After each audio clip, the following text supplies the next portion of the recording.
Tism thing? Probably. I don't know. I assume it's got something to do with the tisms.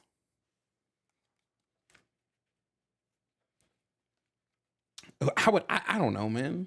I just don't like warm liquids. Anyway, what's up, YouTube, TikTok, and Instagram? Hello, good morning, good afternoon, or good night, wherever you're located in the world. It's debate time. How y'all been? We're live on all platforms. You can't be hating on hot chocolate. I don't like hot liquid of any kind.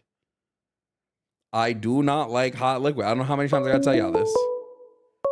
Already? Okay. Hello, are you here to debate?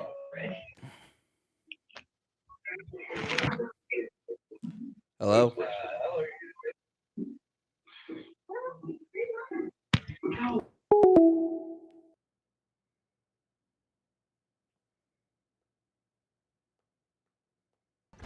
Thank you, Boo. What?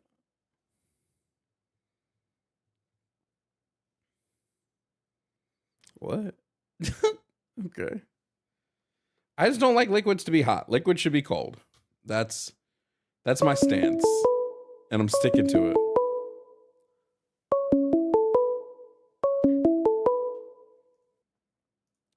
Hello, are you here to debate? Hello? Yeah, you here to debate? Yeah. Hold on a second. Let me see the topics. Got it. So. Hold on. Hold. Sure. I need your name, age, and pronouns first. Lord. Lord. I'm 20, and he, him. Okay, Lord 20, he, him. And what is it you disagree with on the board? Well, when you mean abolish the police, do you mean, like, restrict their ability to do anything, or just abolish them entirely?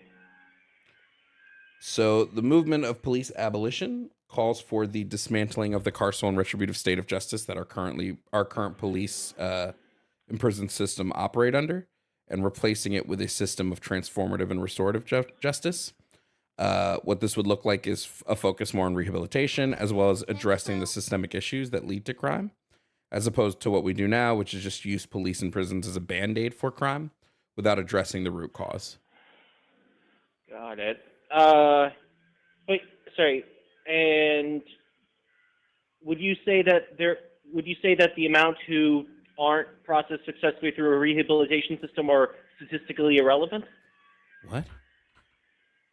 Oh, I mean, there's probably people who commit crimes who are probably unlikely to be successfully rehabilitated, correct? Yeah, this would be the vast minority of people, but if you do not have, like, if it's incapable for you to be rehabilitated, then we would just place you in a long-term mental health care facility to provide you with the mental health care you need, because the only people that can't be rehabilitated are people with, like, severe mental health issues. So they deserve to be Got treated. it.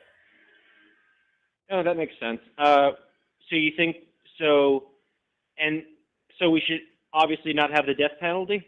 No, I don't think the state should have the power to kill any of its citizens. And does that include the police not being able to kill people? Yes, I don't believe the state should have a monopoly on violence over its people.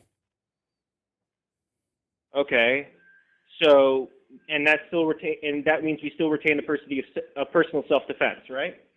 Yeah, your personal self-defense is fine. Okay, got it. So, okay, I guess that makes sense. But, like, is there?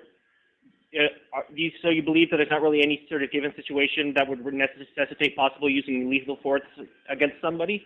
At least in the state, there might be situations that call for lethal force to be used to protect somebody, but oftentimes that lethal force is used as a lethal force should always be a last resort. It currently isn't a last resort by a lot of police officers. Okay, a lot of that's police, yeah. that's fair. That's accurate. Like to my memory, I forget which study says this. Maybe you know the study. I'm not sure, but I remember a study where oftentimes in schools in the events of school shootings, when police get involved, more people get shot. Right?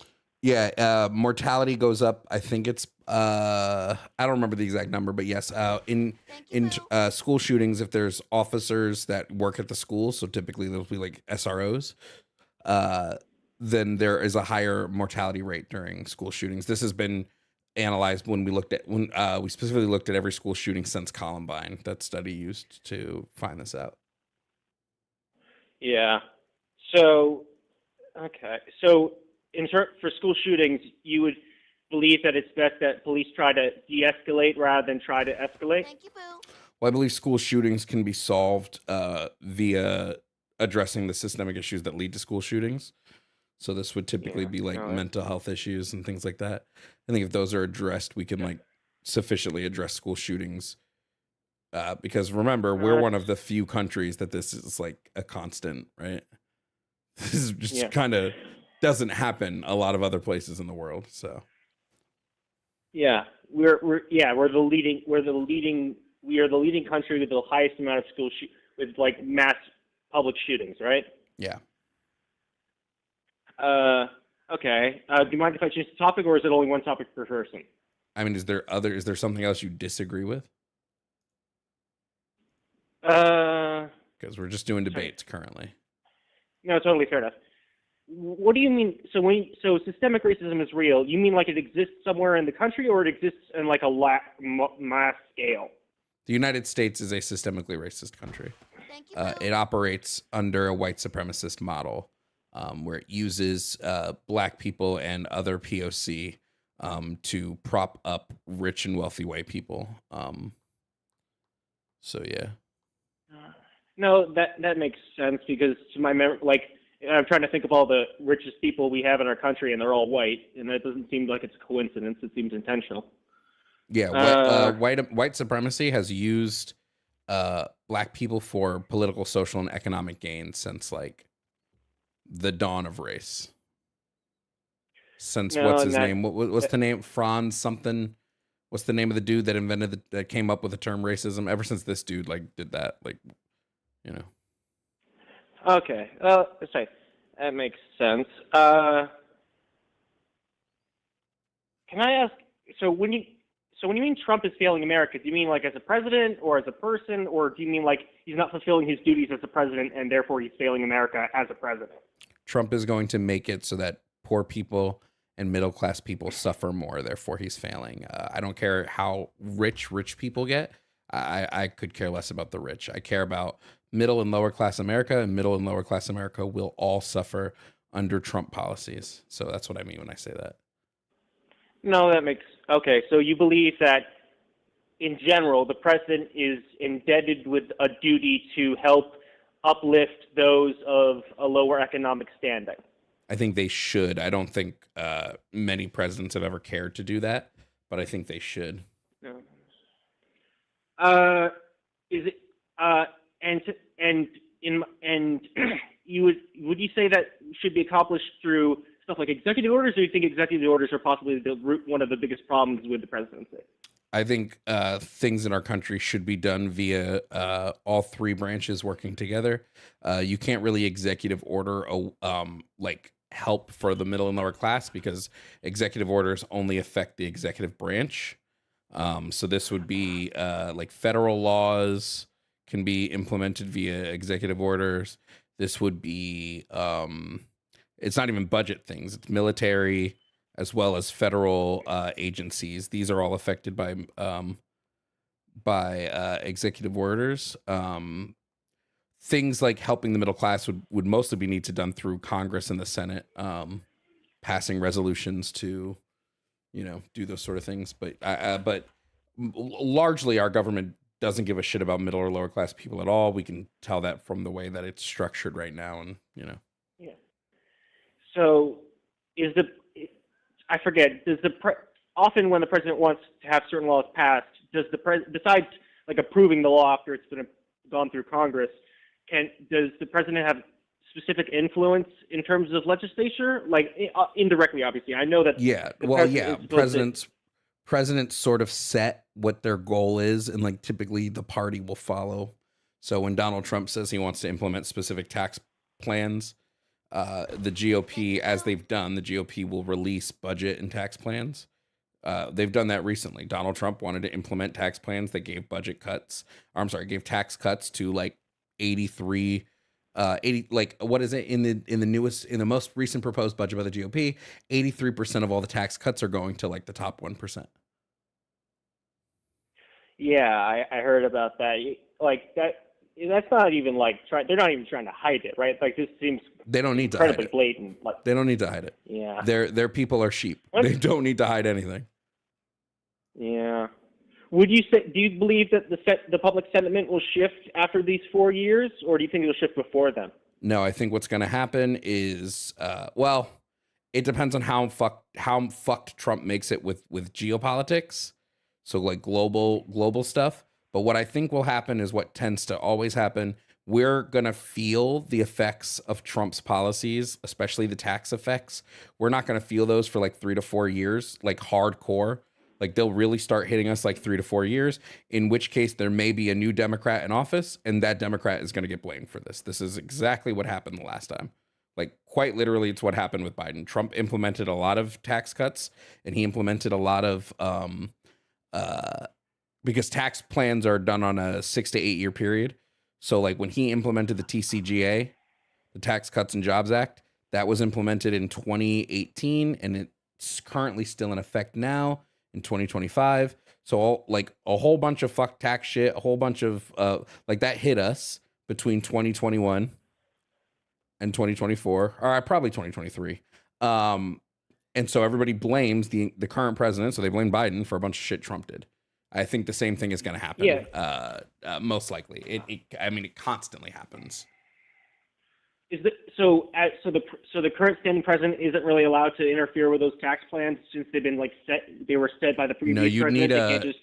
You would need I think it's like a 65% vote from Congress to rescind a tax order, but it kind of has to be that way. Otherwise, our tax codes would change every 4 years, and that would just be hell on earth.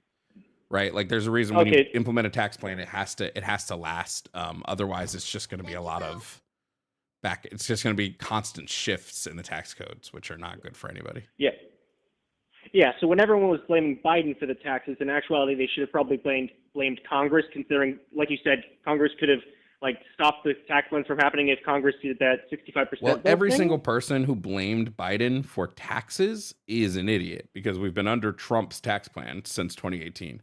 So anybody who's going, well, Biden's taxes fucked me up, is like, I would say that those people aren't worth the salt in the ocean to debate.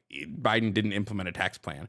Now, some things changed with inflation, like during like inflationary periods will change the bracket slightly, because, you know, inflation will cause things to change. But like there has been no tax change between Biden and Trump. We're still under the TCJA. Like we're under Trump's tax plan. Anybody who says otherwise is quite literally dumb.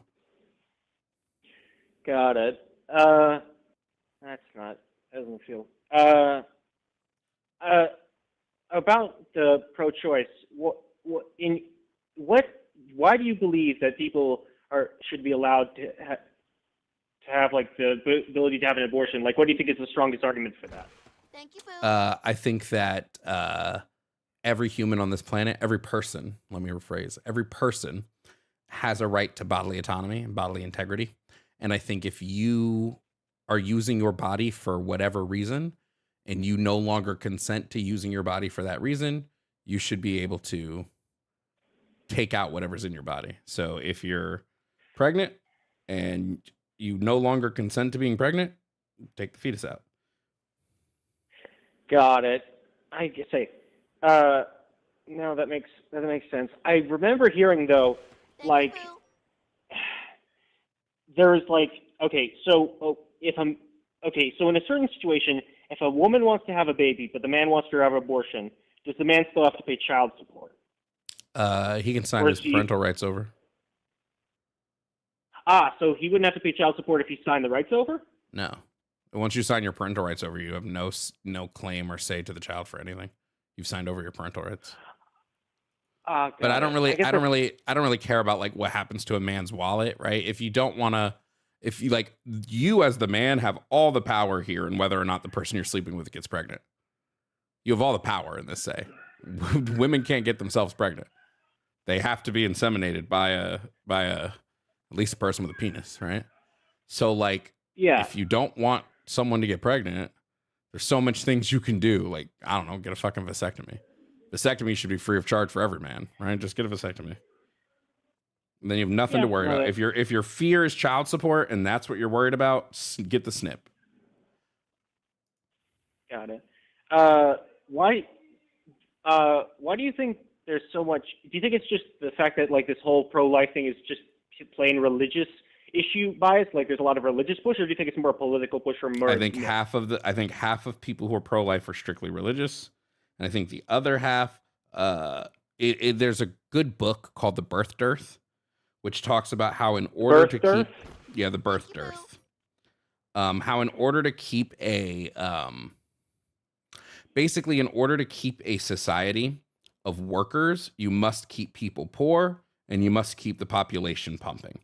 So a really good way, because let's be honest, if there's abortion bans, rich people can still get abortions. Thank you, Right? They can leave the country, they can go to different states. Rich people will never have an issue with abortions. Abortions will only ever affect the poor. Right?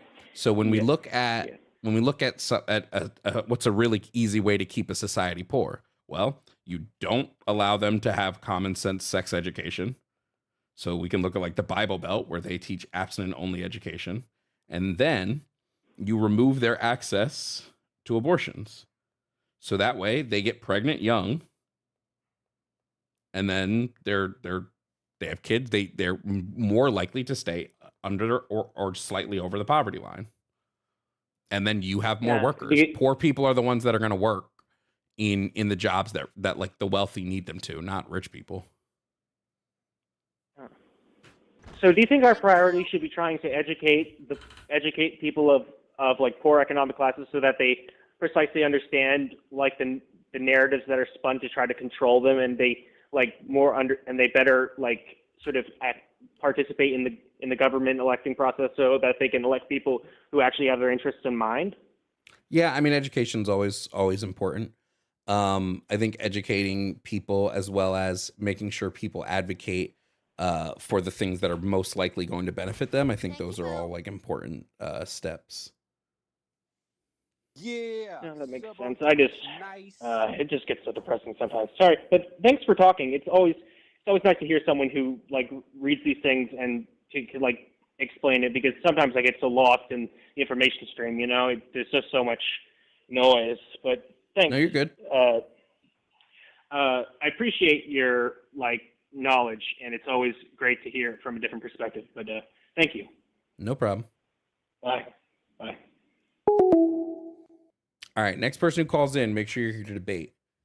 Jenna, thanks so much for the $35 on Cash App for a stream tip. Thank you so much. Shout out to you.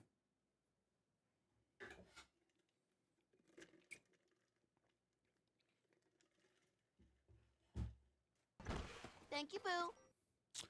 Let's bring in the next person. I think there was somebody in the TikTok guest request, right? Let's see.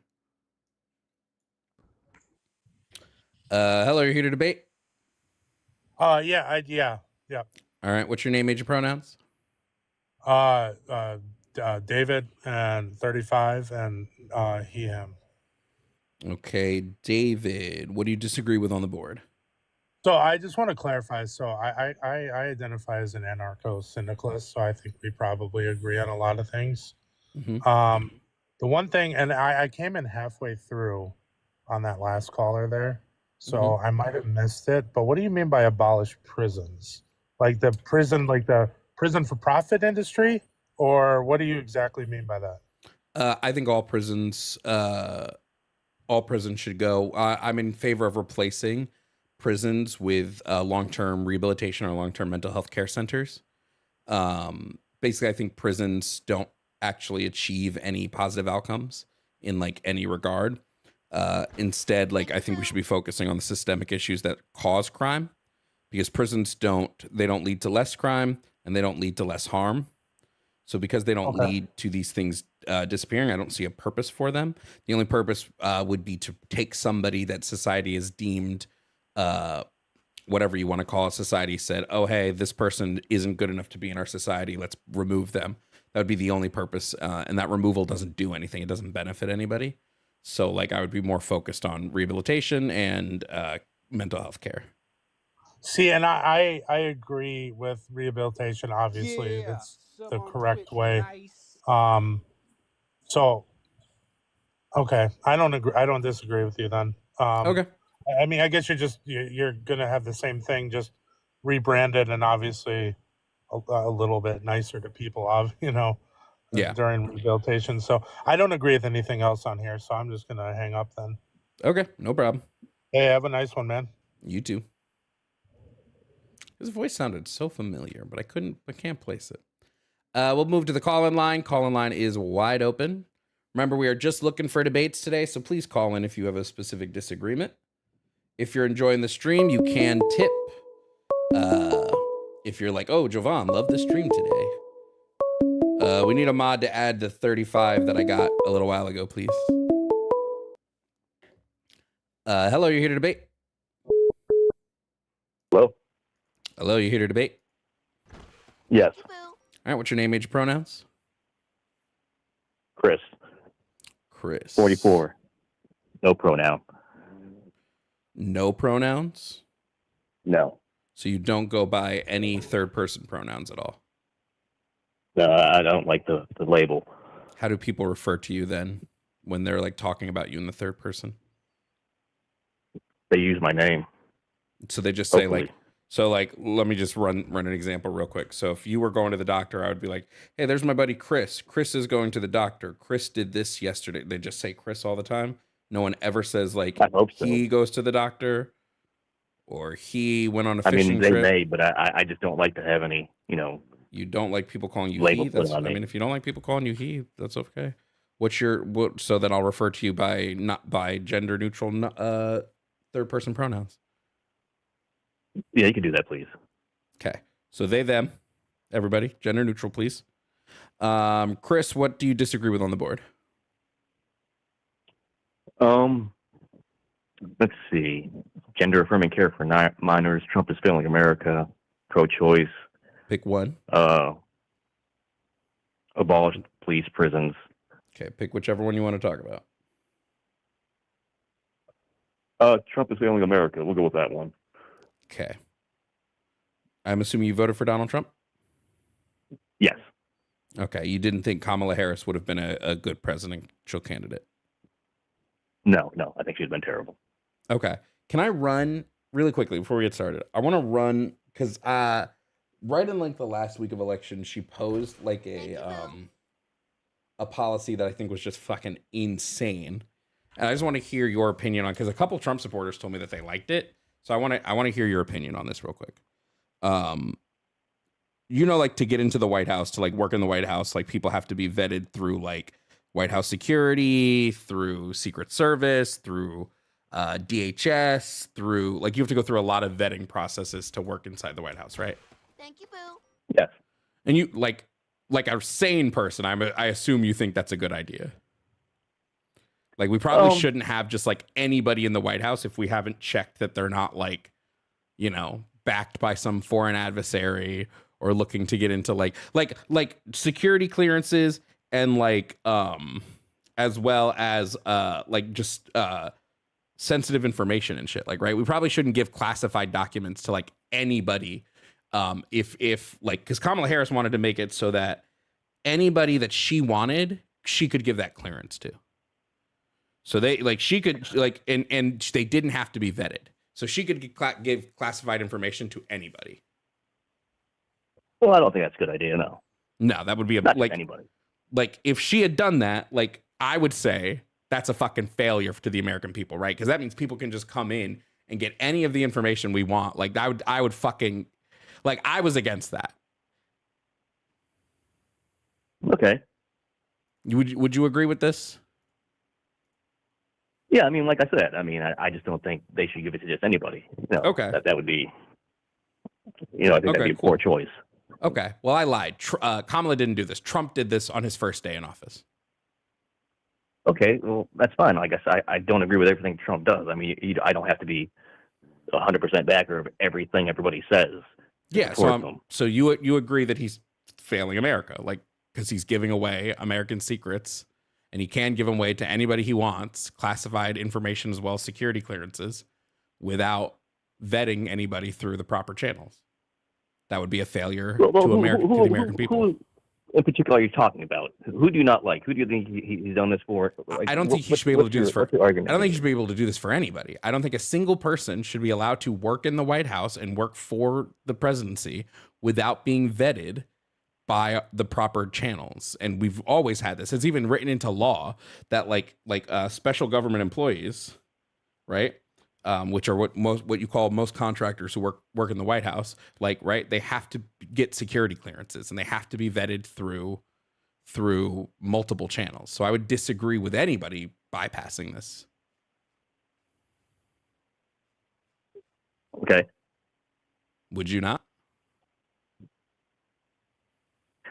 I think we've already agreed. Okay. So great. So that's one reason why Trump is failing America. Do you want to keep going? All right. Well, so what else do you think he's done that's failing America?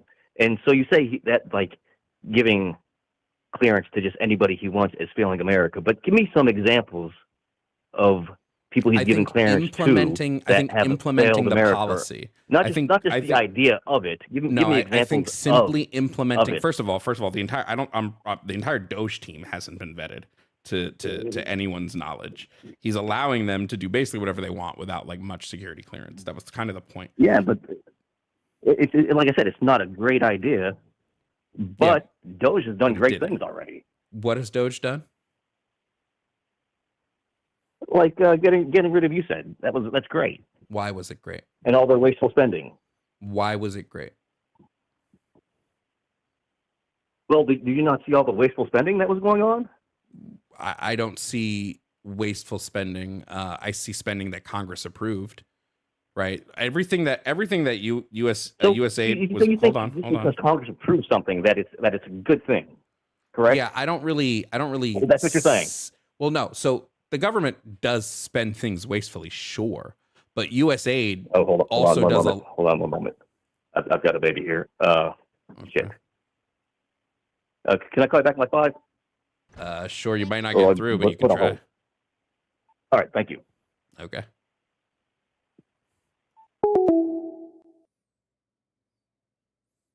Just a reminder, guys, Doge has not found anything that hasn't been approved by Congress. And they're not calling it wasteful spending. They're calling it fraud. Doge is claiming that they're finding fraud. Everything Doge has found has been approved by Congress. So that's not fraud, first and foremost. Second of all, what is it? The amount Doge has found doesn't even equal 1 day of operation in our government, like money-wise. Third of all, we already have a department that is focused on finding fraud in the U.S. government. And that department works pretty heavily and has consistently found fraud since its inception. So, yeah.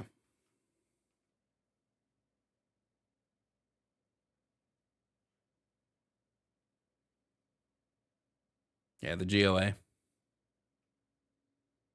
But like, ask them for specifics. What did they find? What did they cut from US? Ask them for specifics. That's what you got to do. You got to ask them for specifics.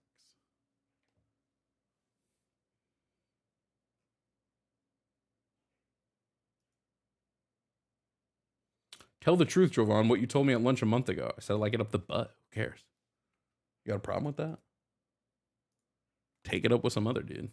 Anyway, let's open the call line back up.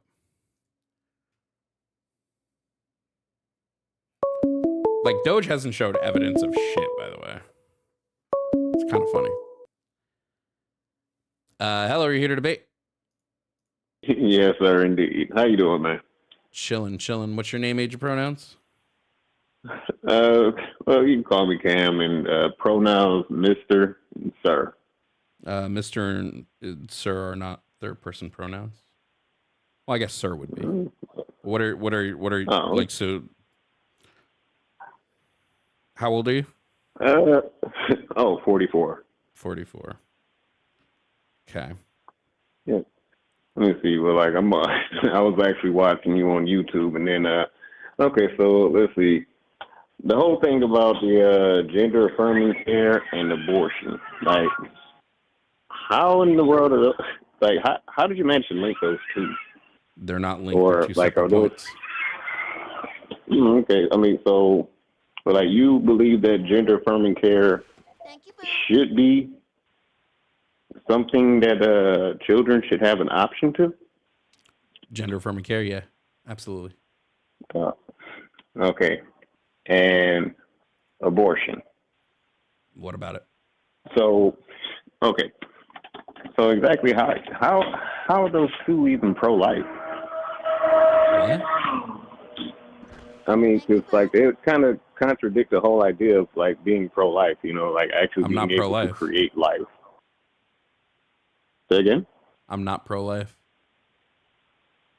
Oh, oh, you're for abortion. Yeah, I'm pro-choice. Hmm. Okay, so are you familiar with like exactly like how that began and where they actually put the abortion clinics and whatnot? Yeah, like 60% of abortion clinics are located in primarily white neighborhoods. Primarily white neighborhoods? Thank you, Boo. Yes, the myth that abortions are located primarily in black neighborhoods is not true.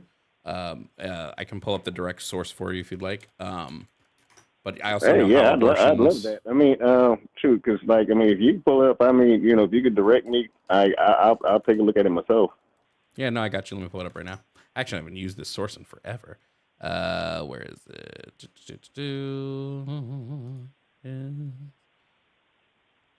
Yeah, I'm on Google right now. I just make sure I'm Googling the same thing you're Googling. I Like, got you. what are you Googling? So this is from the Guttmacher Institute, which is a very large institute that tracks abortion and abortion statistics. They looked at every abortion clinic in the U.S., and 6 in 10 abortion providers are located in neighborhoods where more than half of residents are white. Fewer than 1 in 10 abortion providers are located in neighborhoods where more than half of residents are black, and 13% of abortion providers are located in neighborhoods where more than half of residents are Hispanic. And they have a whole study on this, so you can just look this up from Guttmacher. Guttmacher? Yeah. The Guttmacher Institute. Yeah, can you spell it? G-U-T? Guttmacher. But I also know how abortions came to be. They're pretty old, actually. We used to do abortions like way back. Like they were doing abortions in like ancient Egypt. But like modern day abortions came about in around the 70s, if I'm not mistaken. At least that's when abortions became legal, like primarily in the U.S. was around the 70s, if I'm not mistaken. Let me see. Like, how old is that information, if you don't mind?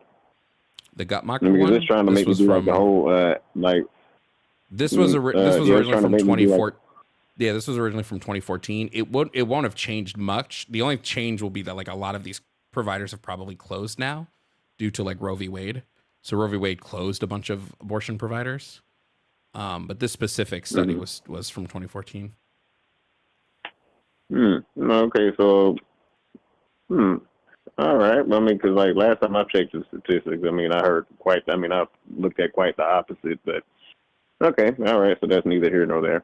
But let me see. So like the free abortion and everything like that. I mean, like the fact that you know, primarily like women were using it as a form of child. I mean, what's the word I'm looking for? Prevention.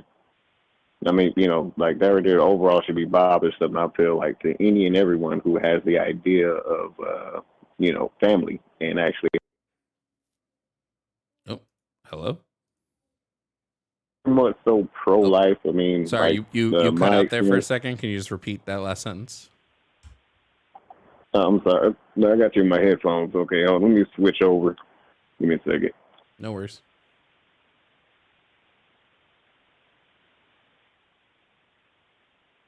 Can you hear me now? Yep. Okay. But yeah.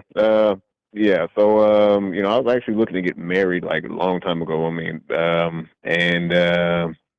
let's see, my unit got mobilized, and the young lady who I was about to get married to, she ended up getting an abortion and came and told me afterwards. I mean, and we would have actually had a healthy, happy child. I mean, with that right there, I mean, that pretty much ruined everything.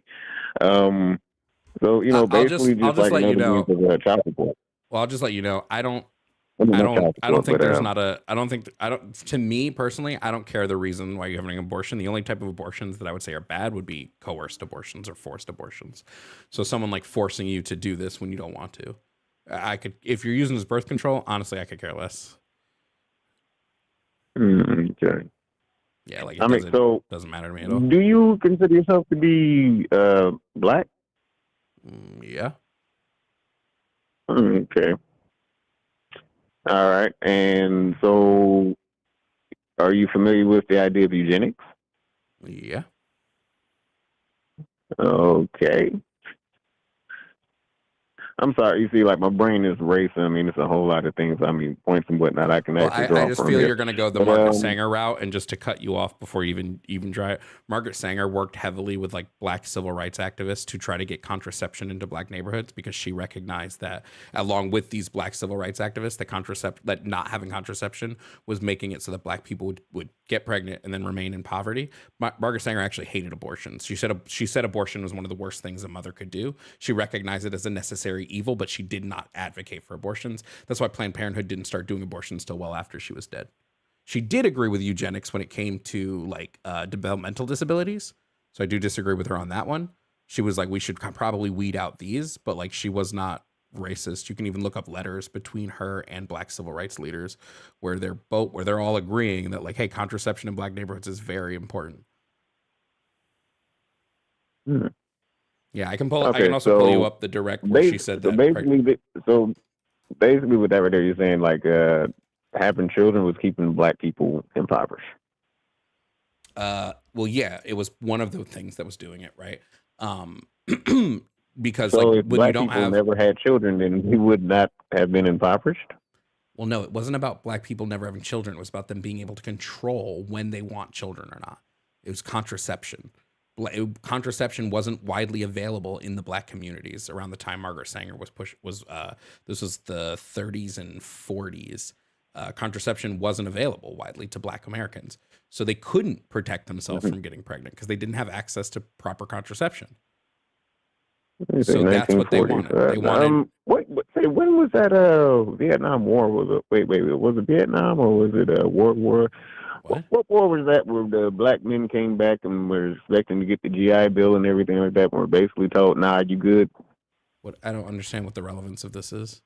The Vietnam War was in the 60s. Well, I mean, because you're attempting to say that like basically like having children was keeping black people impoverished, and honestly, like the reason that black people were impoverished are you missing America was doing what America was I think you're missing what I'm saying here. When you have a poor population who cannot control whether they get pregnant or not, children cost a lot of money.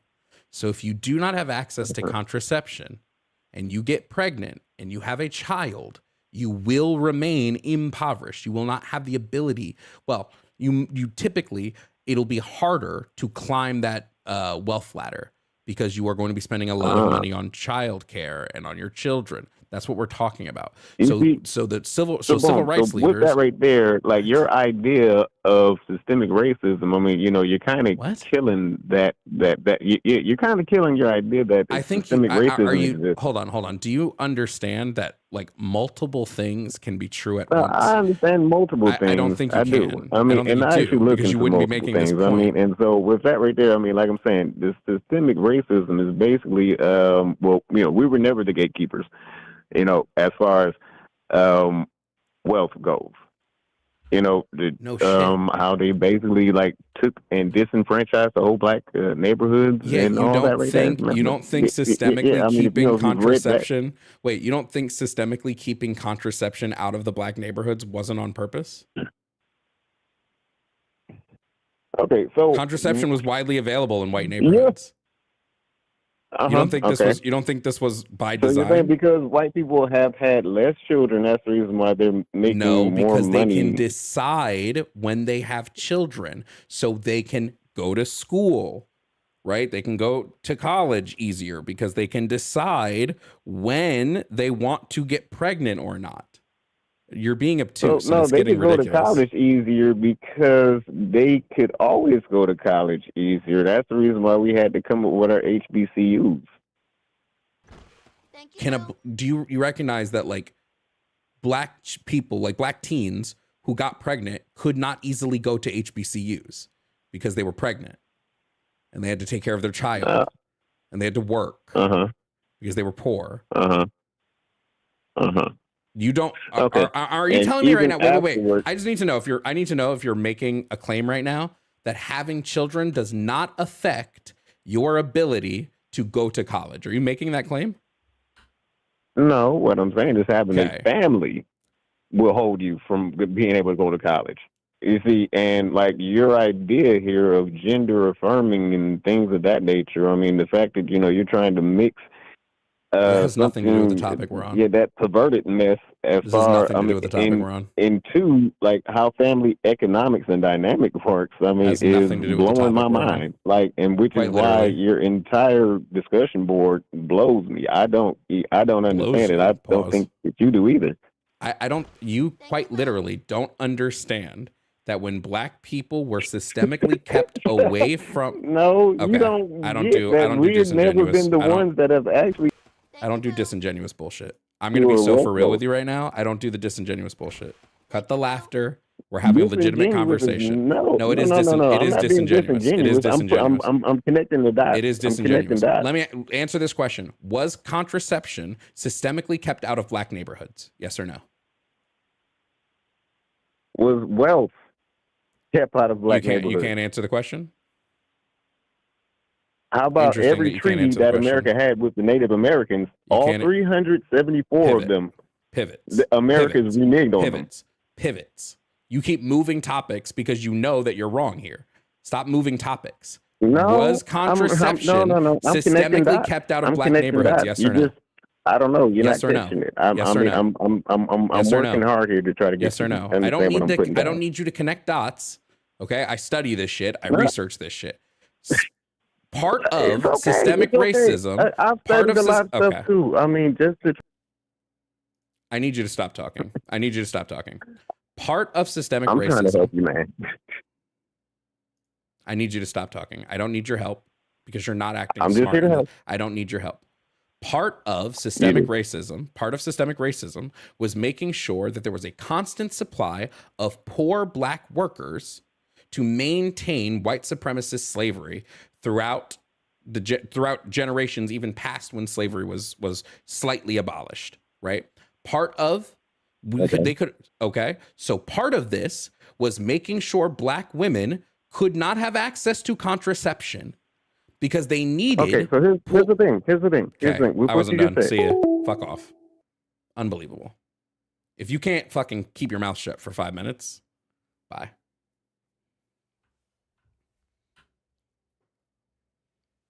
Fuck off.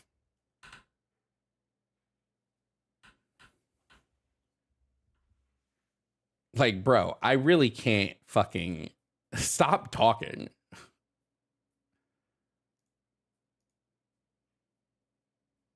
So just to explain this to you, chat, they want white supremacy for a long time, still honestly to this day, wanted a large supply of poor black workers. This is why, when slavery was first abolished, they implemented vagrancy laws. They said, oh, wow, we abolished slavery, and a bunch of these black people don't have homes to go to because they didn't have homes because they were slaves.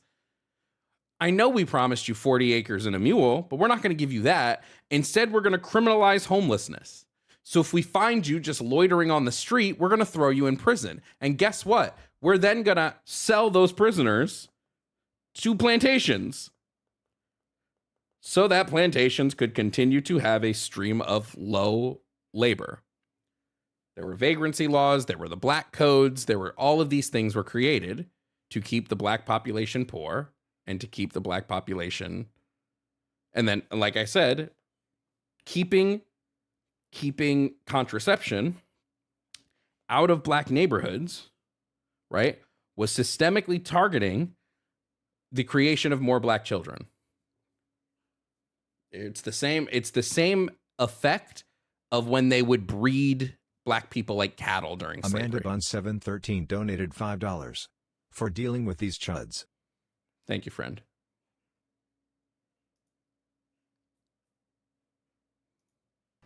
Like I like this shit is so easily fucking researchable. Like I really don't understand. And honestly, if you call in, bro, if you guys interrupt me constantly, don't expect to stay on the line. Just full stop. I'm not going to keep doing it.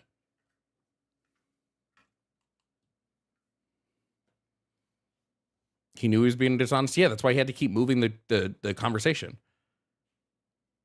That's why we're talking about black Americans. And he goes, well, what about all the treaties with the Native Americans? That has nothing to do with anything we're talking about. You just want to move topics because you don't have a defense here. Unbelievable. Anyway. Thank you for the super chat on YouTube, friends. Mr. 10 Years and Axis Audio. Thank you guys so much for the super chat. Let's open the call line back up.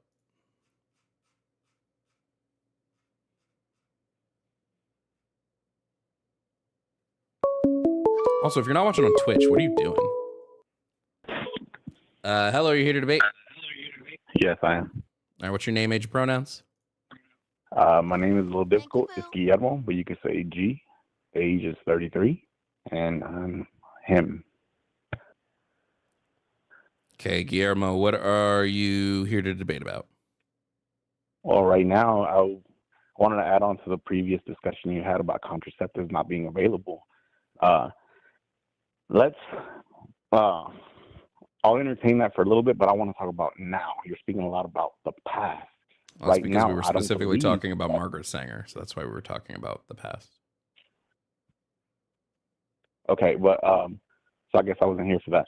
But systemic racism, I don't believe is a thing anymore. Okay, when did it end? Can you? Fine. Can you tell me how the black population is oppressed at the moment? Well, hold on. If you're claiming that it doesn't exist, what year did it end? Like, when did we get rid of systemic racism once and for all? Thank you, Boo. Okay, I'm asking you a question that is very similar to that because I don't have a definite answer for that. Oh, it ended in 2008. No, that's not Weird. quantifiable. What I'm Why saying wouldn't is why right wouldn't now, we have an end date? how is Thank you, Boo. the black population of America oppressed? How's that race oppressed Well, currently? just real quick, I just think it's interesting that we're claiming systemic racism is over, but we don't have a time period of when it would have ended. Like, Okay, I'm asking you how it exists. sure. If you're arguing when did it end, I'm asking you how does it Well, exist? you argued it wasn't a thing anymore, so I was asking you for clarification. I'm on your asking how does argument. it Yeah. exist? Yeah, How sure, are black people sure, oppressed? Can you answer that question? Sure. Black people face disproportionate outcomes in almost every system that exists. We can see this in the educational system. We can see this in the healthcare system. We can see this in the criminal justice system. A couple examples of this would be that black people, when committing crimes, even if the crimes are first-time offenses, when we compare them to their white counterparts, they receive longer and more harsher jail times. We can view this by looking at the U.S. Sentencing Commission's website. They have an entire database, and you can like sort by race. You can sort by first-time offense. When you add in all of the variables, black people get longer and harsher jail sentences than their white counterparts. If all the variables are the same, so the socioeconomic settings are the same, as well as the type of offense is the same, why are black people getting harsher and longer sentences? Fine. Does that affect you? Are you a criminal? Are you being oppressed currently? I'm sorry, does that have anything to do with the point? Thank you, Boo. Yes, because you're saying blacks in general. So are you black? Yeah, when we look at Okay. So, but that, What? okay, that is a criminal issue. if At I that don't point, I'm sorry, if I don't go through something, does that mean that thing doesn't happen? But sure, if you want to talk about a criminal issue, we can also talk about the black people no, are but I'm the saying most. this affects more Hold races on. than just blacks. It You're affects applying this more to a specific group of races. people. Thank you, Boo. Yes, I We're get it. talking The criminal systemic justice system racism, needs to be correct? worked on. Are we You are talking saying systemic racism? but in order to enter that systemic Okay. racism, you have to be a criminal. No. I'm asking in general. Incorrect. For Wait, the incorrect. normal, uncriminal. Incorrect. blacks. Incorrect. How are they Actually, oppressed?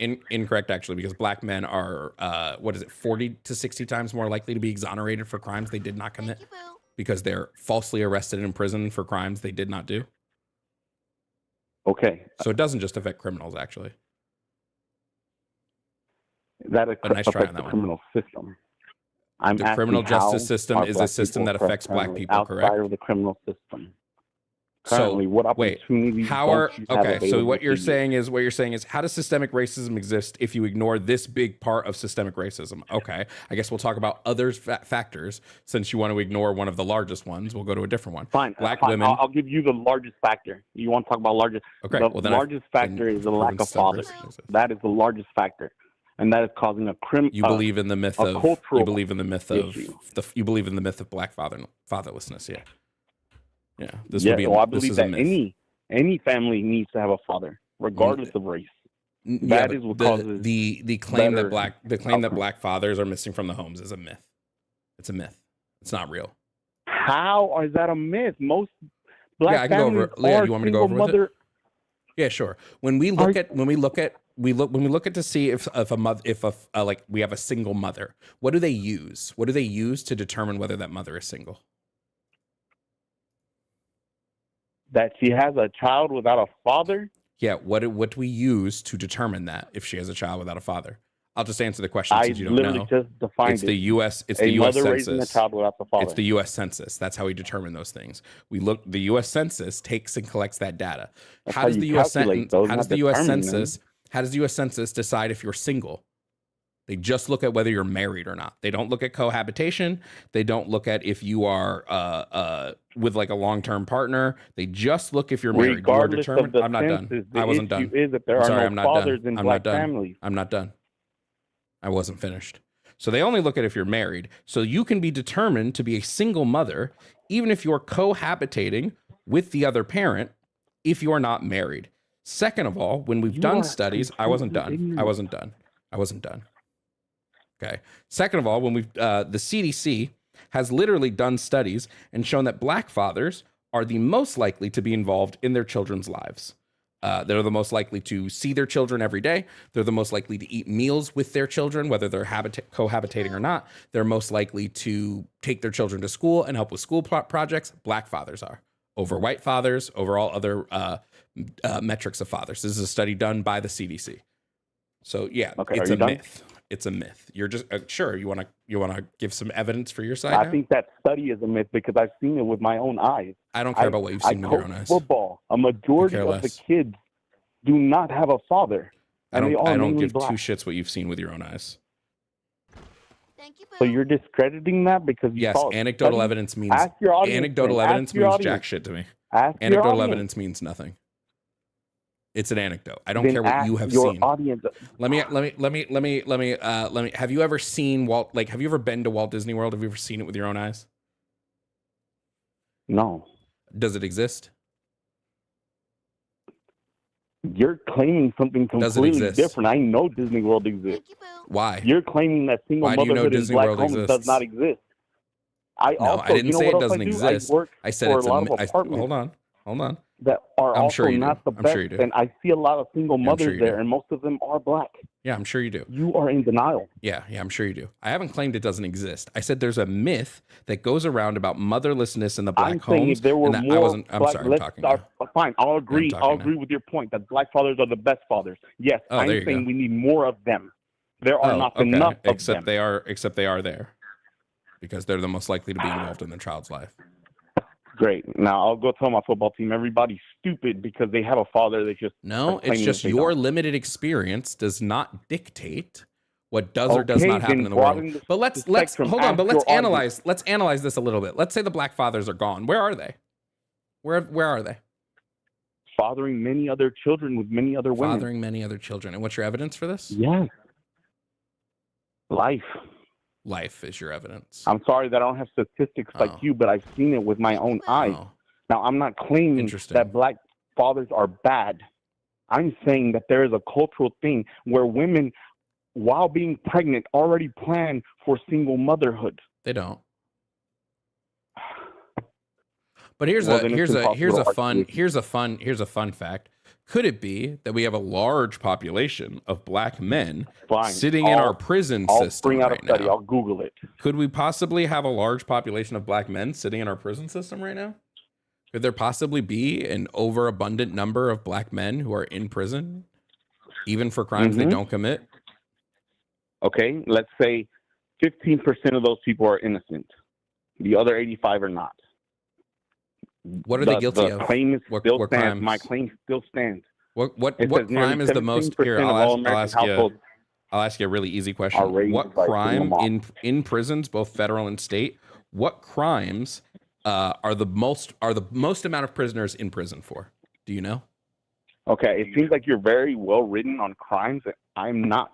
That is I not know what you're your not. bulletin say. It doesn't say crime, black crime. It System, says the criminal systemic justice system is racism. part of systemic racism. Okay, So I'm sorry but that you only want to applies people that are ignore. already in the criminal system. I'm sorry you want I'm to talking about ignore the a people that large aren't portion in the of criminal this. system. I'll just answer the question since you don't know. It's drugs. Drug crimes. Drug crimes make up the bulk of people sitting in our prison system. Drug crimes. Okay. So all the black men who are sitting in prison for like low-level marijuana offenses, you just think they're bad. You think they like what? How like I what? feel They like should they need to be held they should accountable. just- All right, fine. I'll keep using my own anecdotes. I was a drug addict from 19 to 23, 10 years ago. Wonderful. Great. And I'm an Hispanic. I have Cool. grown up around the black community. Wonderful. It's possible to get out of it. What you're trying to do is not hold Oh, accountability. possible Okay, to to get get it, out of it. marijuana, whatever, Okay. that's fine. Which real quick, If which you're a government criminal, you agency deserve to pay which for the crime government that you committed. agency under which president specifically funneled drugs into black neighborhoods to try to create Correct. addicts, to How try long to ago was create that? drug? Thank you, Boo. How long ago was that? Like 30 years ago. Today, I'm talking about today. Do you think something that Today. happened There are to also father white to, neighborhoods do you that think that have drug something that problems. happened 30 years ago or so won't still have ripple effects today? Correct. All right, fine. You said something earlier that you didn't believe in the prison 30 to system, 60 years and you ago. We've been believe doing in the war on drugs rehabilitation. for a long time. Okay. So how about you focus on before they get into prison? Oh, cool. Let's Find that focus on before they get rehabilitation, into because you said a prisons. majority Wait, of the crime I love committed this. is due to drugs. It's funny how I you love hate this. being Let's do interrupted, this. but you interrupt so much. Wait, let's do this. Let's focus on before they get into prisons. Do you know what the school to prison pipeline is? No. No. Okay. So you don't know how we like systemically funnel children from schools in impoverished neighborhoods into prisons because the schools Enlighten in the me, because impoverished you seem to neighborhoods. have some sort of great, brilliant answer. Go ahead. Yeah, because the school in those impoverished neighborhoods are underfunded. So they're I underfunded agree. schools. So they have like 30 to 40 kids per classroom, one teacher. There's no before or after school care. So those kids are more likely to get involved in, especially because they're in like impoverished neighborhoods. So those kids And are more likely to okay, get now involved you in the must things that are going to research- get them into Can you see prison. how many of those kids in those schools come from fatherless homes? Please. Where are the fathers You're again? great at research. Where are the fathers again? If they're in prison, it means because they Oh. committed a crime. If Prisons. there's some in there that are Okay. innocent, let's say that's 15. I'll concede 15% of Prisons them are because innocent. the U.S. Despite government that, specifically funneled the drugs into their The issue is neighborhoods. that they're fatherless, because that's not a prisons. priority. Oh. In Growing prisons up to because be the U.S. husbands government and fathers specific is not a government specifically priority. And that is funneled a drugs into cultural their issue, not a neighborhood. systemic racism issue. It's cultural. The U.S. government funneling drugs into neighborhoods and purposely getting black people arrested so they could use prison labor. Does that happen was right a now? Cultural thing. Yes. No. Yeah, that still And happens. there are ways to reach rehabilitation. I can tell you from personal experience. Great. So just confirming, the U.S. government doing this, that wasn't systemic racism? Back then, yes. Oh, back then. And do we still feel the effects Right of that now. today? And again, my initial question still stands that you have not answered. How is it today that the normal non-criminal black faces Mhm. systemic racism? Mm-hmm. How are schools funded? Through the government, through the states. What specific tax funds the bulk of public schools?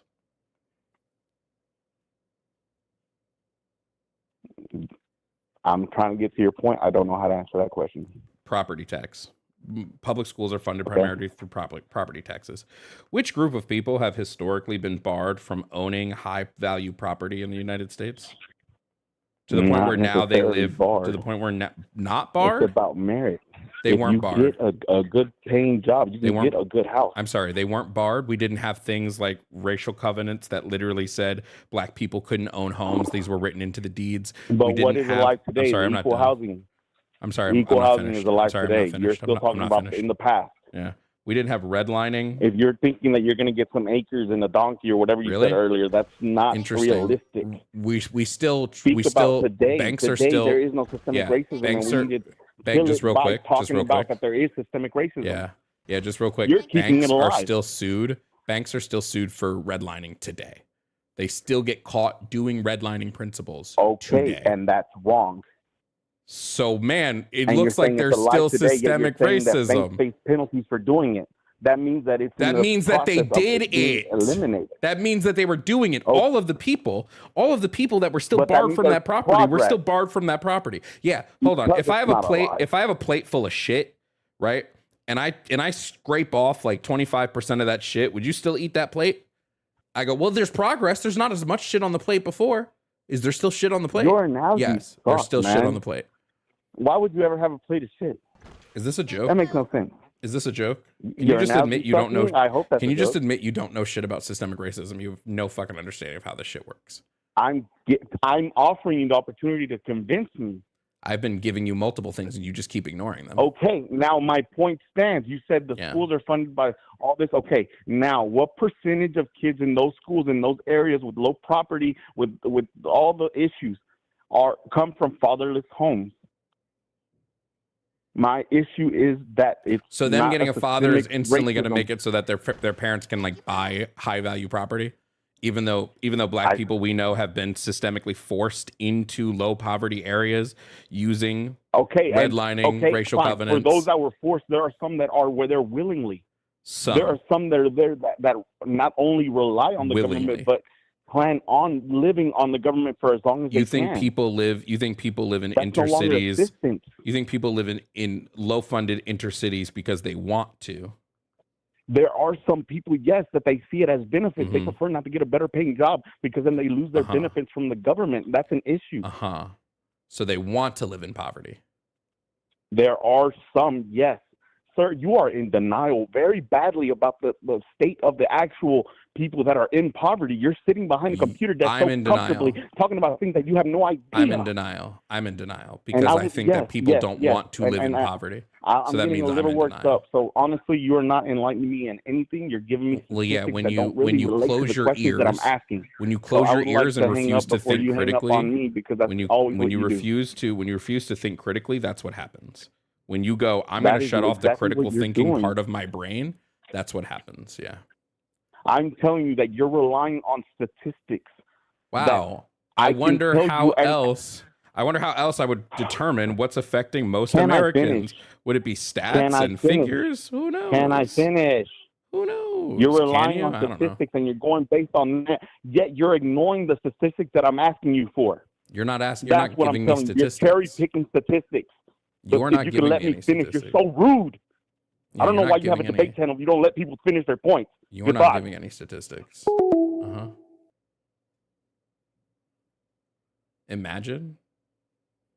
Imagine being racist and crashing out because you can't prove your racism.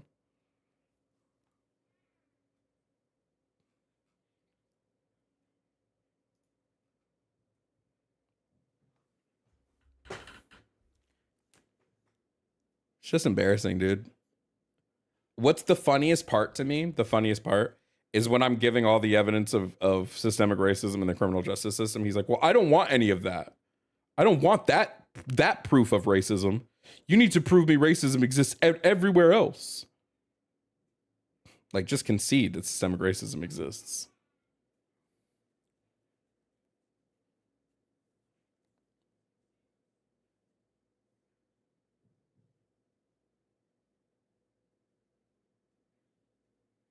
Oh, yeah, the welfare queen trope. Yeah. Yeah, they buy into the, like, stupidest shit, dude. There's only two things that can be true. Either the country is systemically racist, or there's something in black people that causes them to want to live like this. If there's something culturally that makes black people do this more than other races. And the only way you can prove this second one is through some fucking race realism nonsense, which just isn't true. So hilarious, you know?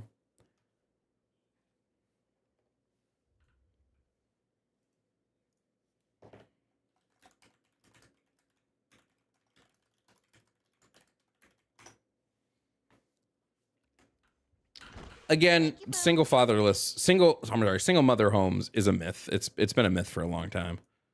There are black fathers in the home. They exist. Thank you for the super chats over on YouTube. Thank you to Darius for the $5 Venmo. Thank you, Boo. I think my pullover rates are lower at night for black. It's because he won't have a fucking answer for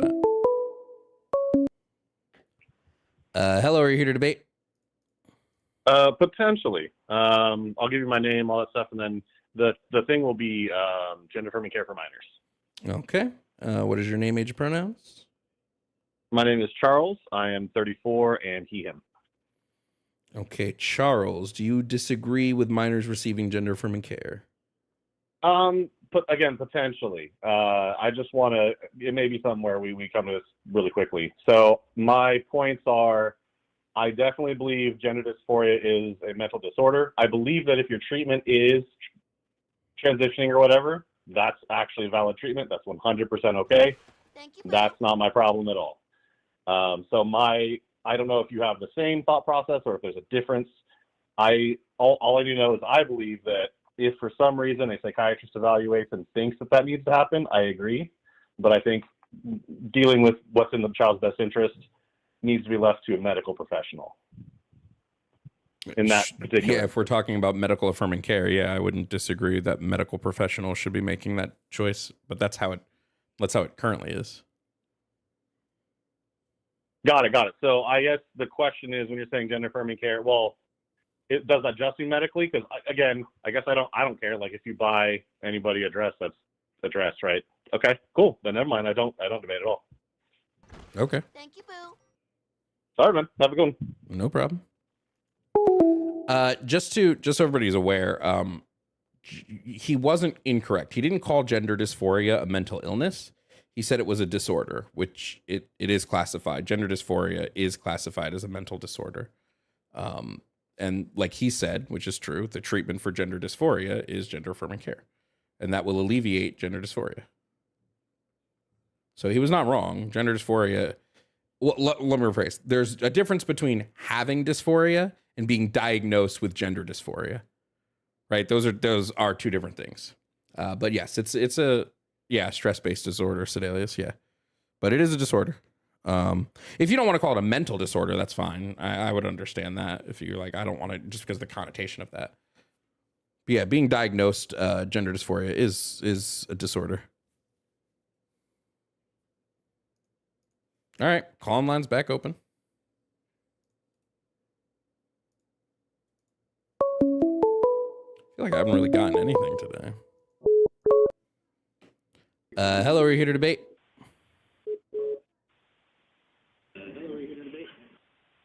No, I'm actually not. I'm just a big fan of you. I just wanted to ask you a couple of questions, if you don't mind, if that's okay.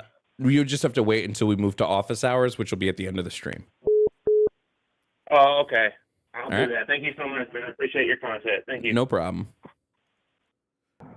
Hello, are you here to debate? Hello? Yeah, what's up? You here to debate? No. Okay. I'm here to debate. So you are here to debate. Yes. Okay. What's your name, age, and pronouns? My name is Roscoe. I'm 20 years old, and my pronouns are he, him. Roscoe, 20, he, him. Roscoe, what do you disagree with on the board? Systemic racism is real. Okay. You don't believe systemic racism is a thing? I believe racism is, but systemic racism not so much. Okay. Do you believe systemic racism was ever a thing? Yeah. Okay. When did it end? I would say probably Civil War. The Civil War I mean, of ended course, there was systemic Jim racism. Crows and everything, but Okay. So there was systemic racism after the Civil War. yeah, definitely. Okay. So it didn't end at the There's Civil War. really, but I don't think I can change your mind on this, but I do want to try to share my thoughts that I don't think it's so much as like a racial or ethnic thing than an economic one. Systemic racism is used to uphold capitalism. So like it would still be a systemically racist problem. Yeah. The definition of systemic racism that I operate under is the oppression of one racial group for the political, social, or economic gain of another social group. So that would be the economic side of this. Specifically, this would be like how black bodies have been utilized throughout the globe for centuries for like labor. So this would be part of that, right? Like slavery was systemically racist, but was also economically an issue. Okay, but we don't have slavery anymore. Yes, we do. Slavery is still legal in the country. But it's not a race thing; it's a class thing. I would argue, sure, it's a class thing, but what racial group is specifically kept impoverished, so that way they will become like. There's a reason why black bodies overwhelmingly eclipse white bodies in prisons. Why is that? Because they specifically want to use black bodies for labor. I don't know. I mean, there's two sides to every coin. So, like in the NFL, like black people are a minority in this country, but 50% of the players are some sort of minority, and they're making millions of dollars.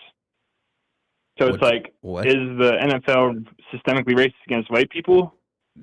No, I would even say like the NFL utilizes black labor too, right? But let me ask you a question. During slavery, there were black people who were wealthy. Does this mean that systemic racism didn't exist? No, it didn't. In America? Yes.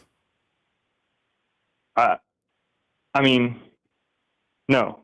Okay, then. So just because some black people are succeeding does not mean that black people on a whole are. The whole of the pie is still suffering, while like a portion of the pie is not. Thank you, Boo. And even wealthy black people still face issues. Fucking Oprah, fucking Oprah has been racially discriminated against in stores and shit. So it's like Serena Williams and shit. Like Serena Williams has a whole story about how like what we know is in the black community, black women specifically have a higher maternal mortality rate because they're not listened to as often by doctors, right? Black women tend to suffer more in the medical system, and Serena Williams has an entire story about how that happened to her. So like we know this still happens. They were teaching upwards of like 10 years ago that black people didn't feel pain the same way white people felt. That was still being taught in medical books. Yeah, I personally don't believe any of that. But back to what you said at the beginning, which like Serena Williams and Oprah was discriminated against in public. Couldn't a Mexican or a white person also be discriminated against? Yes, well, systemic racism would affect any person of color. It would not affect white people. But like Mexicans, Native Americans. Native Americans are going to face probably the most disparities of any racial group. Indigenous Americans typically have the worst outcomes because of, the way America has consistently treated indigenous people. Yeah, so I would agree that systemic racism exists for Native Americans still, but I don't think it's so much for the Latino, black, or white. I think it's more of a class thing. Latinos can be white. So let's just keep in mind that there are plenty of white Mexican people. There are plenty of white Hispanic people. There are plenty of white Colombian people. And there's also black Mexican people and black. This is why we actually know that Afro-Latino people in Latin countries, Afro-Latino people tend to face worse outcomes because they are black. Thank you, Boo. Mexican's not a race; it's a nationality. There are multiple different races in someone being Mexican means they will encompass a lot of different. They could encompass a lot of different racial groups. Gotcha. But Native Americans are definitely okay. So I guess I do agree with the point that systemic racism is real for Native Americans. That is definitely on the reservations is crazy. They definitely got just completely fucked over by America. It's also real for black people. My whole thing with all the other groups is I don't think it's a race thing. I think it's an economic thing. It's the poor versus the rich. It's an economic thing based on. Okay, hold on. Hypothetically say that. Okay, sorry. Let me ask you a question. Do you know what the black household wealth is? The median household wealth held by black Americans? Thank you, Boo. Maybe Thank you, Boo. 50K, 40K. I'm not sure. As of 2022, when we look at the median household wealth, and we're looking at the wealth gap, okay? Yeah. Typically, in a white family, it's going to be about hold on, I'm trying to pull up the chart here. Typically, in a white family, it's going to be between $160,000 to $180,000. Whereas for a black family, it's going to be between $20,000 and $40,000. Typically, when we're looking at median household wealth, we can even go. Median. We can look in. Yeah, this would be median. We can even look at as of the 2023 census. When we look at median wealth, when we're looking at the age of the head of the household, if we're looking at 65 to 74-year-olds. This would be $302,500 in median white wealth and $46,890 in median black wealth. And this is just wealth. If we look at net worth, it's different as well.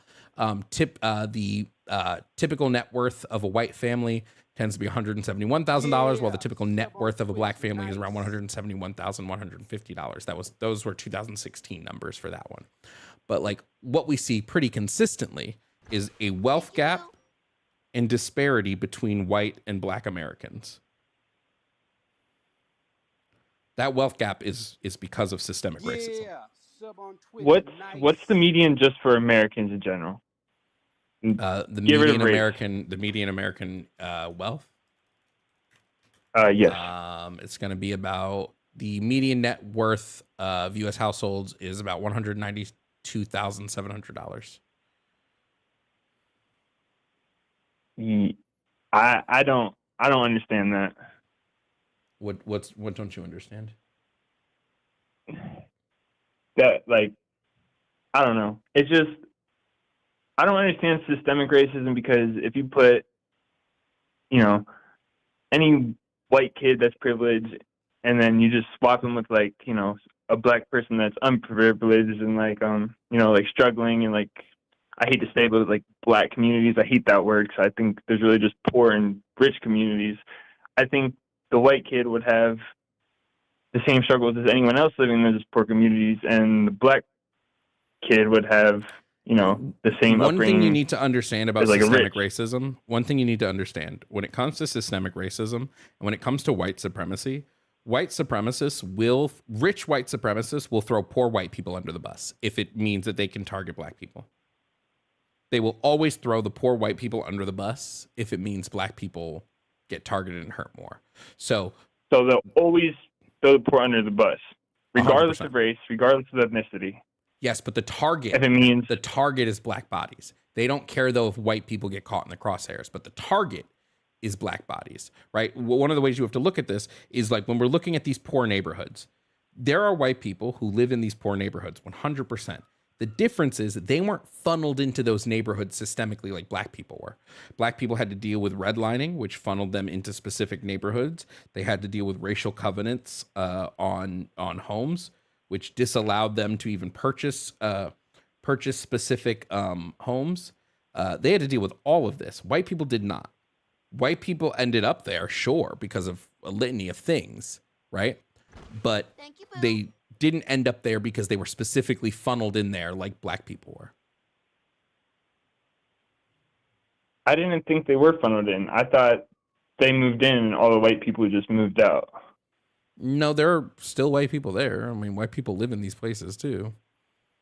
But I know, but like during like the Jim Crow era, like oh no, they were black people were specifically funneled into specific areas. That's what we can even see this when you look at like redlining maps. You see the areas. By who? By the banks, by the government. Like the government. Yeah, I'm very unfamiliar with that. Government. There's a really good book. Look up "Color of Law" by. Oh my God! Hold on, because now I can't remember the motherfucker's name. Here it is. Color of Law by Richard Rothstein. I don't know how to pronounce his last name. My apologies. This book basically goes into all of this. It goes into racial covenants. It talks about redlining. It gives you like it's a really good breakdown of all of those things and how all of those things affected black people specifically and were targeted towards black people.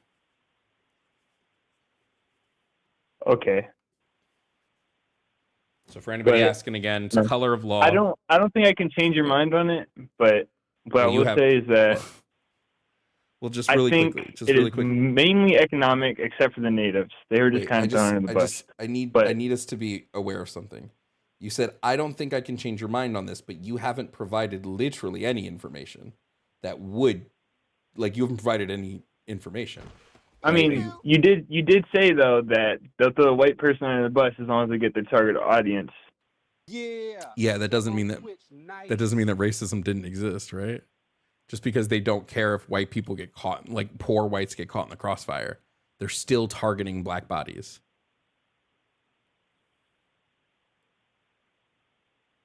So what's a good solution? A good solution to combating racism, fixing our education system. Racism. Fixing our education system. Education right now is one of the has faced one of the worst side effects of consistent systemic racism. So we need to fix our education system first and foremost. Right now, our education is Thank you, Boo. split via poverty levels. So the poorer you are, the worse your school is going to be.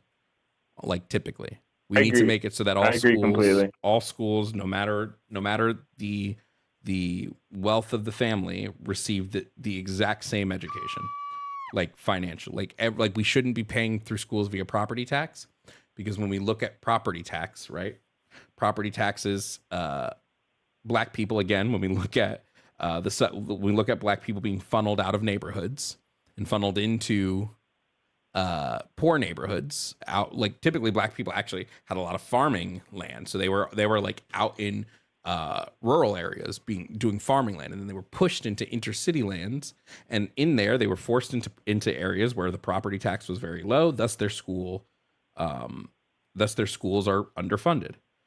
Funding for schools shouldn't be based on property tax. It should be based per child. We should just give the same amount per child to every school.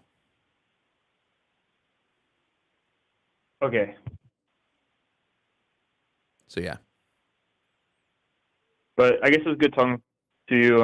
I really like what you're doing here. Okay. It was a pleasure.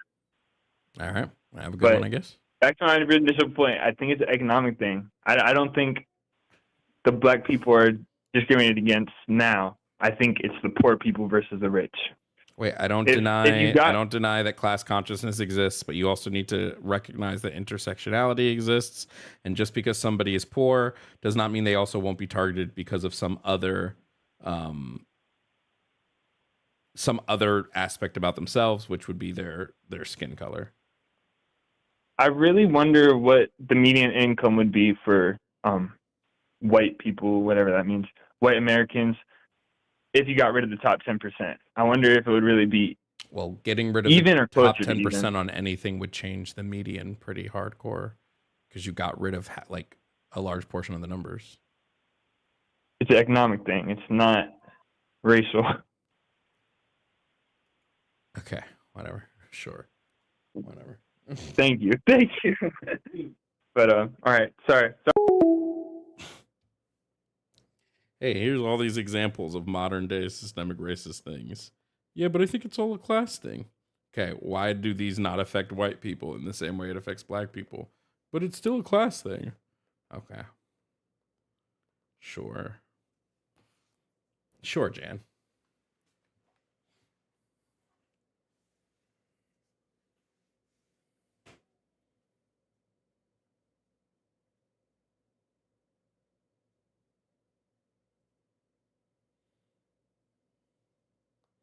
Like, again, I don't deny there's class issues in this country. I mean, I'm a fucking leftist, for God's sakes.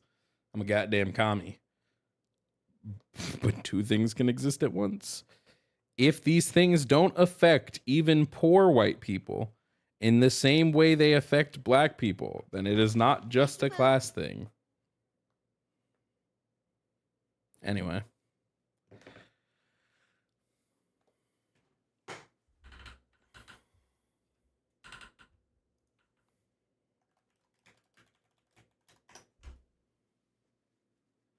How long have we been debating for? About an hour and a half? I'll do probably another like 30 minutes and then maybe we'll move to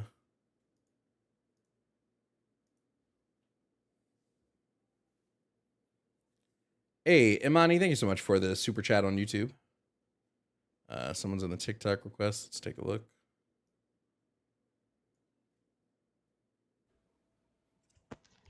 Hello, are you here to debate? Hi, yeah. Okay. What's your name, age, and pronouns? My name's Ace. I'm 18 and I'm a girl. I go by she, her. Okay. What are you here to debate about?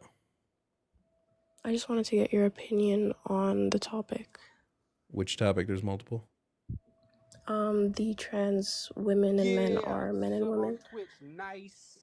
Yeah, trans men and women would fit into the sociological categories of man and women. Why do you think that? Because why wouldn't they? What's your reasoning for why you think that it's okay for a man? Because I believe okay for a man. What are you talking about? For a man to become a woman or a woman to become a man. I don't think men become women, and I don't think women become men. Okay, so do you think that when a man wants to go by she, her pronouns, that should be okay and accepted in society? I don't think men want to go by she, her pronouns. I think women want to go by she, her pronouns.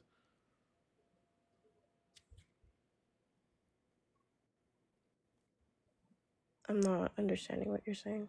You're under the assumption that when trans people begin their journey of whether transitioning or whatever, you're under the assumption that these are men who want to become women. That's not the assumption that I operate under. I think these people always had the gender identity of women, and society has perceived them as men. They may even had to have lived in that perception, but their gender has always been women. So these were always women. They just weren't able to express themselves as women because of typically some societal persecution or stigmatization. Okay, yeah, that makes sense. But in my opinion, or in the more factual side of things, I don't think that it's physically possible. Would you agree? Men and women are sociological terms. So what do you mean it's not physically possible? For not necessarily the pronouns of what a woman and what a man is, but the actual deeper level of things, actually going into like your sexual affirmation from what you I'm were not born talking about as. sex, though. We're not talking sex. So I'm you're talking about just talking gender. about gender.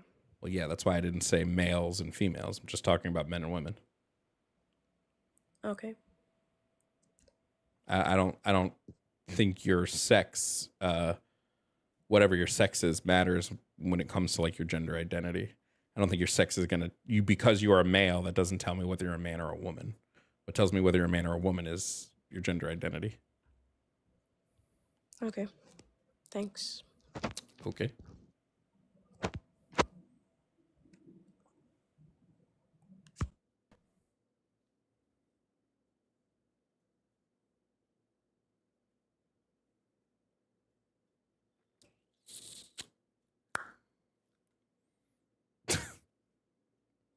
That was fast.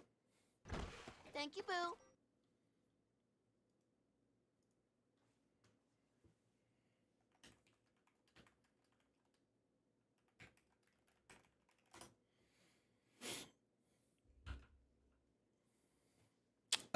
I agree. I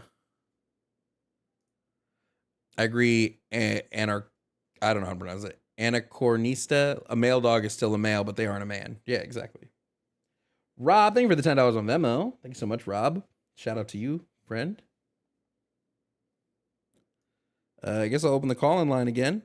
Y'all enjoying debates today? Chat, if you're enjoying debates today, please let me know.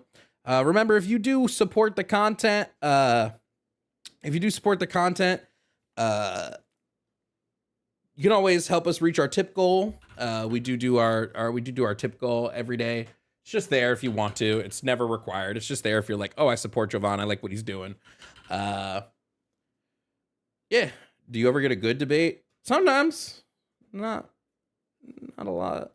The reason, before I take another call, the reason why I do debates in this way, and I don't like tend to schedule debates as much with like people, is I think it's more interesting to debate the everyday person, right? Like I think there is like this filters into this whole Jubilee shit that's going on.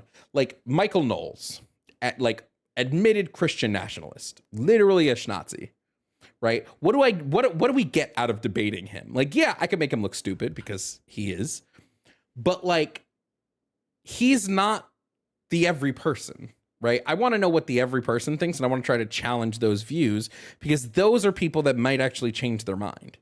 Michael Knowles isn't changing his mind. Ben Shapiro's not changing his mind. Matt Walsh is not changing his mind. These people who've made a living grifting the right views, like they physically will not change their mind, because if their minds change, they're going to lose their audience and they're going to lose their money. So their minds do not change. Hey, Chris, thanks so much for the $10 on Cash App. But that's my thing. Like I have changed my mind. I have some of these topics on this board. I didn't used to hold these views even 4 years ago. Hey, thank you for the $25 dono. Nice. Even fucking 4 years ago, when I started this journey, I didn't have some of these views. But as information comes and as I start to think about things more critically, I change and switch my thought process, right? But a lot of these people don't do this, right? That's not what they do. They're not here to change their views. They're here to get their audience pumped up. So this is part of why I do like the call-in style debates. That being said, if I ever do get the ability to make Matt Walsh, Ben Shapiro, Charlie Kirk especially, I would. If I ever get a chance to make those people look stupid, I'm taking it. Anyway, opening up the call-in line again.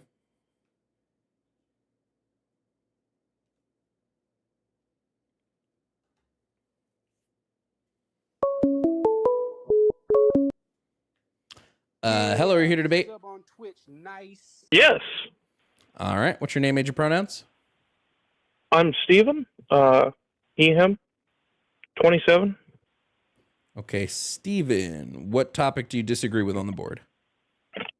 I'm mixed. Not really a agree or disagree with thing. More a debate on the, how would you put it?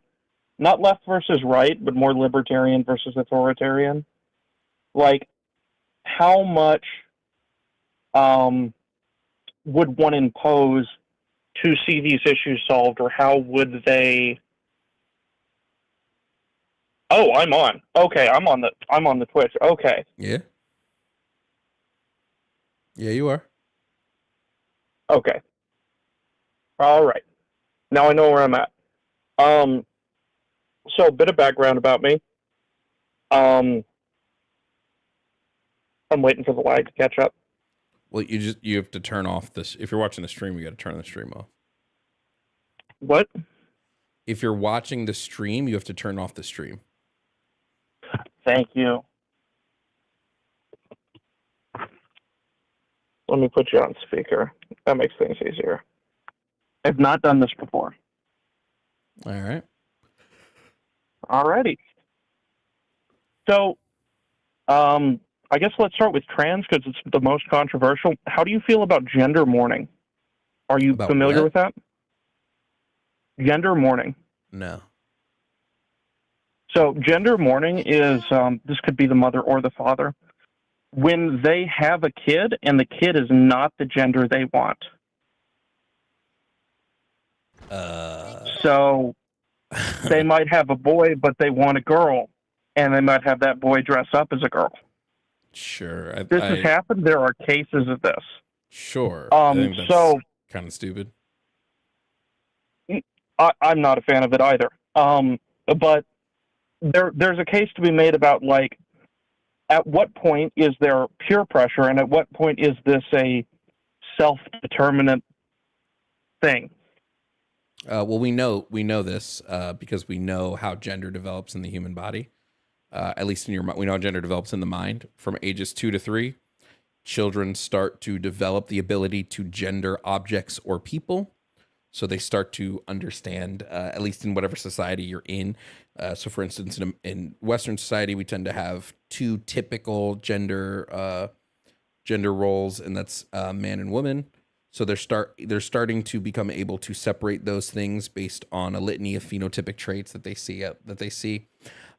We know that between 3 and 4, they're able to start to understand gender within themselves. And then by age 7, their gender identity tends to solidify itself. Typically, this gender identity, there's some evidence that this gender identity is created in utero, and it just takes a little, because gender is like a neurosocial concept. So it has neurological sides and sociological sides. So we would know it then. Your gender typically, at least from all the evidence I've seen, cannot be influenced through outside means. Like someone trying to convince you to be a different gender is not something that will work. That's fair. Another thing that comes up to me is the role of puberty in gender dysphoria. I view puberty as like the first run of everybody's midlife crisis, right? Everything you know gets flipped upside down. Okay. I don't understand what you're asking. I guess my approach to this debate is like, at what point do we say, hold on, wait a minute, are you sure? Well, that would be during puberty. That would be during the beginning stage of puberty. When it comes to gender, so at least in the U.S., we operate under the WPATH model. We're currently on the 8th WPATH model for the standards of standard practices and care for trans youth, right? We're on WPATH. We're on the 8th edition of the model. What we look for. So what does that model take? How do we vet? So when it to comes, make sure that this person is making the correct decision for them. Yeah. So when it comes to the WPATH standard, we're looking for 3 things when we're looking at gender dysphoria within children. We're looking at consistency. We're looking at insistency. So insistent, we're looking for them to be insistent, and we're looking for persistence. So the way that is, I spelled that wrong, but it's fine. So when we're looking at consistency, we're looking at, are they consistently advocating for this within themselves? Like, is this just a one? Like, if I have a child who comes up to me and goes, "Today I'm a girl," but they never say shit like that ever again, they're not consistent in this. So this isn't going to be somebody that I'm like, okay, they maybe have gender dysphoria. No, there's no consistency here. Are they insistent? So we have on their, controls to prevent rash decision making. yeah, that would be the WPATH model. Would be the consistent, insistence, and persistence. Those help us to understand whether or not. Why do I keep doing that thing? That helps us to understand whether or not the child is, actually has gender dysphoria, or maybe is just experiencing, because they could just be experiencing a bout of gender dysphoria. Gender dysphoria is also just something that everybody can feel. Cisgender people can feel gender dysphoria, trans people, but it's the diagnosis that we go under the WPATH standard for. Okay.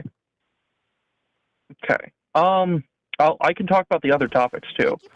For one, I worked in a prison. So if we're going to talk about, say, systemic racism and the prison system, I can tell you for a fact that the problem is, if you go into prison, you get what we refer to this as institutionalization, if you're familiar with that term. Uh-huh. So prison is essentially higher education for criminality. If you weren't a criminal when you went in, you will have the knowledge to be one when you get out. And if your prospects are limited enough, you will, to support yourself, possibly result to leaning on those skills. Yeah, we don't disagree in this matter. Yeah, we agree here. Okay. Was there anything else that you disagreed with? This is more like I was bored. I saw this on YouTube Shorts. You seemed in the spirit of honest debate, so I was like, cool, let's debate. Okay. Well, I'm mostly just looking for people that vehemently disagree. I like to try to challenge the disagreed beliefs. So we seem to be pretty aligned now at that point. So I'm going to go to another person. I will say this: private prisons especially, are a very, very, very bad idea. Having worked in one, it's just so badly run on all levels. Yeah, I'm losing my train of thought here. If you want to poke me with a topic, go ahead. No, I think it's fine. I'm just gonna see who else, because there are people still trying to call in. So should we move on to the next person? Absolutely, put them on. All right. Thanks for calling in.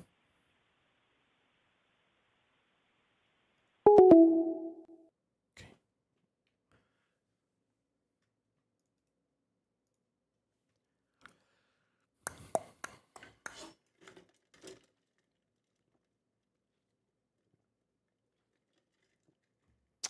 I just want one vehement disagreeer. Where are all the where the disagreements at? Call line's back open. If you're trying to call from an unknown number, it's not going to work. Just FYI, I do not speak to unknown numbers. So yeah.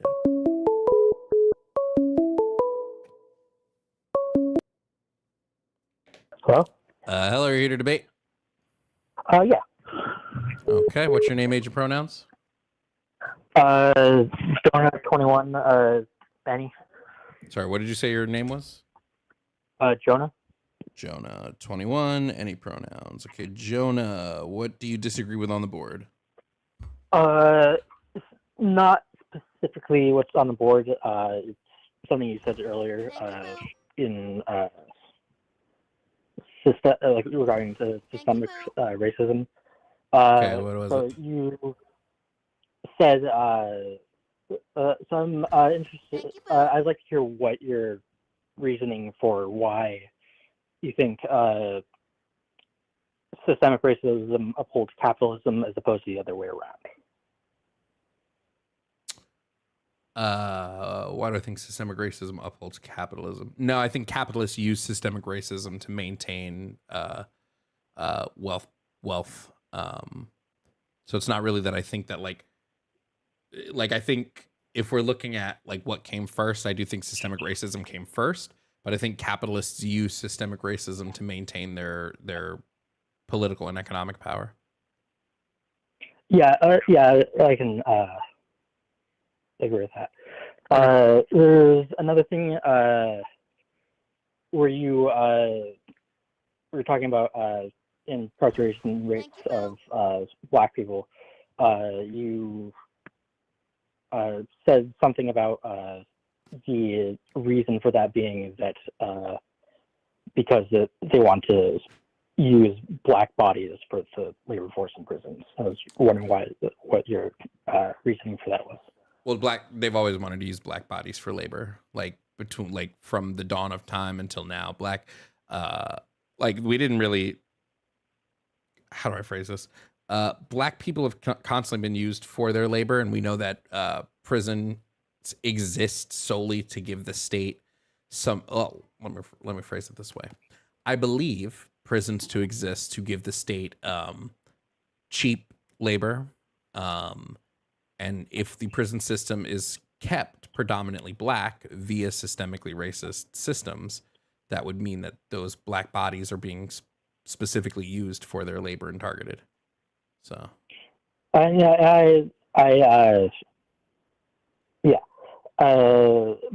think I think my question is more like how our current legal system is I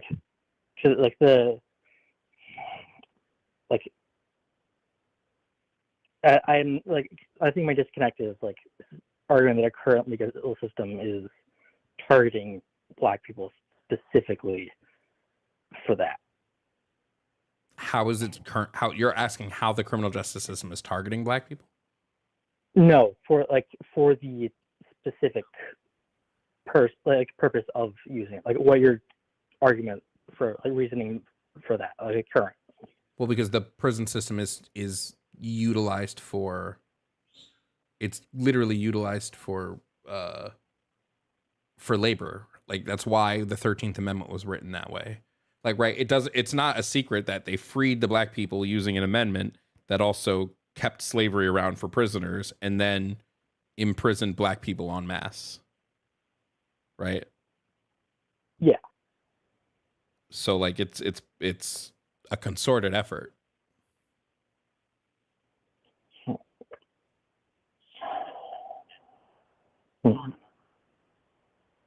So yeah.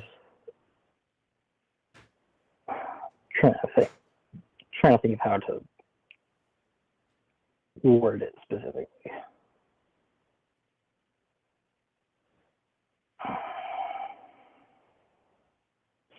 Yeah, I can't really think of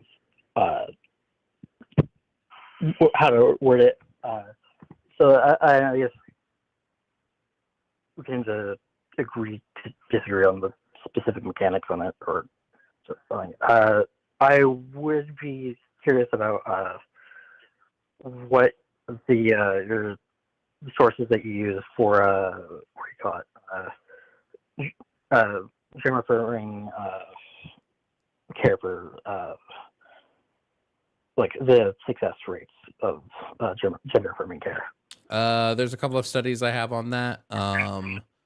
One of the big ones is going to be it's from Cornell University. It's called "What Does the Scholarly Research Say About the Effect of Gender Transition on Transgender Well-Being?" It's a pretty big meta-analysis on gender affirming care that looked at 55 total studies and showed the positive outcomes on that. So that's going to be one of the big ones. But there's a litany. I have to add everything to my new source document. So once that's ready, I'll have that for everybody. Yeah, I was just wondering because I get into lots of arguments online about this stuff, and no, I get you. Wondering what kind of Then I think actually, so I'm curious. So there's some sociological circles that define racism specifically as only being systemic. I was wondering what your thoughts on that are. Yeah, I believe racism must be systemic in order to exist. I believe if it's not systemic, then it's just racial discrimination, which I don't consider the same as racism. I believe racism to be fully systemic, because racism without power is just bullying. So without that power, it's just that you're bullying somebody, right? So I believe that racism must have that systemic power. Okay, I can see how you'd argue that. And I think the general population tends to not use it like that. But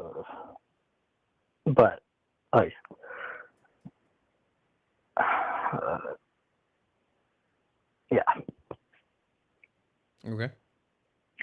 All right. I think that's it. All right. Well, then have a good one. All right. You too.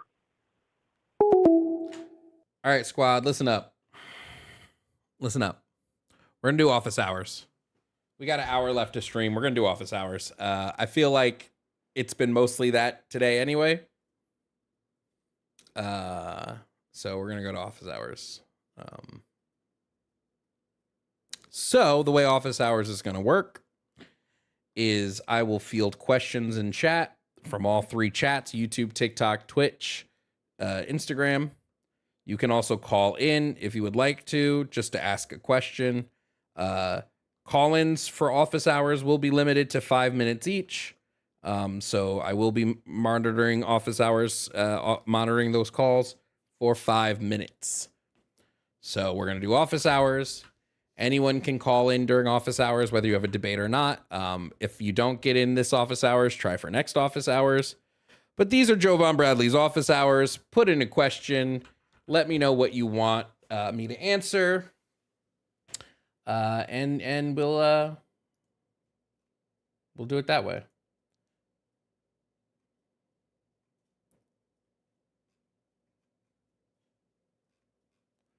I'm going to open the call in line now, so we'll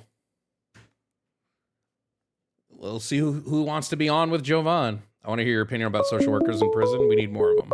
Favorite donut? Glazed. Hello, welcome to office hours. Did you have a question for me? Yeah, I do. All right. Your 5 minutes starts now. What's up? All right. So I was just wondering, what is your evidence for, like, when you said that the main motivation behind systemic racism is to, like, make use of black bodies? So that's just going to be like how black people have been utilized throughout all of history. So it's going to start with going all the way back to when we were enslaved by like the Greeks and the Romans, using what was it called again? They used like sun theory, which is where they claimed that because we were in a hotter climate, the sun literally made us stupider, and that our only worth was like labor. Then that goes into slavery, right? Where we were then utilized for labor. Our bodies were utilized for labor. And then that moves to after slavery, when we had like black codes and vagrancy laws, which also created a system to utilize us for labor, like literally selling us back to plantations out of prison.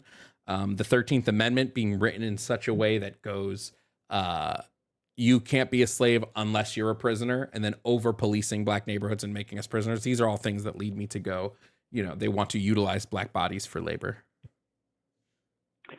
Yeah, I guess I understand how historically that has definitely been true, but I'm having trouble believing that there are people like behind the scenes that are actively like participating in this conspiracy. That's not how systemic things work. It's not like there's some like puppet masters pulling the strings. This is just how it's been like these systems have been structured since the beginning, and these systems are still in effect. Yeah. Like, if this is not the case, why hasn't the 13th Amendment changed?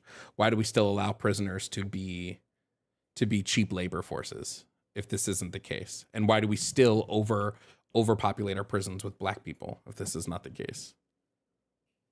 I think that like a lot of why like prisons are overpopulated with black people, I think it comes down to like cognitive biases with police officers, judges, prosecutors.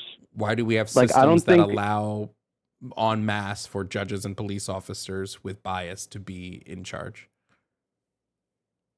I just think it is something we have to work on. I think there's a lot of I think it's really hard to filter out all the cognitive biases, you know. Okay, but if it's has to do with bias, why did our government specifically use black people as a bias when we were doing like tough on crime and fear on crime politicking in like the 70s and 80s? You like this is even like if you look up how Reagan handled propaganda, where they would literally put out like PSAs about how bad the crime was, and they would only ever use black people in those PSAs. And this has all been admitted to by his administration, right? They were specifically trying to make it so that when we thought about crime, we thought about black people. This would make it systemic. Yeah, I agree with all that. Okay, then you would agree with what I'm saying.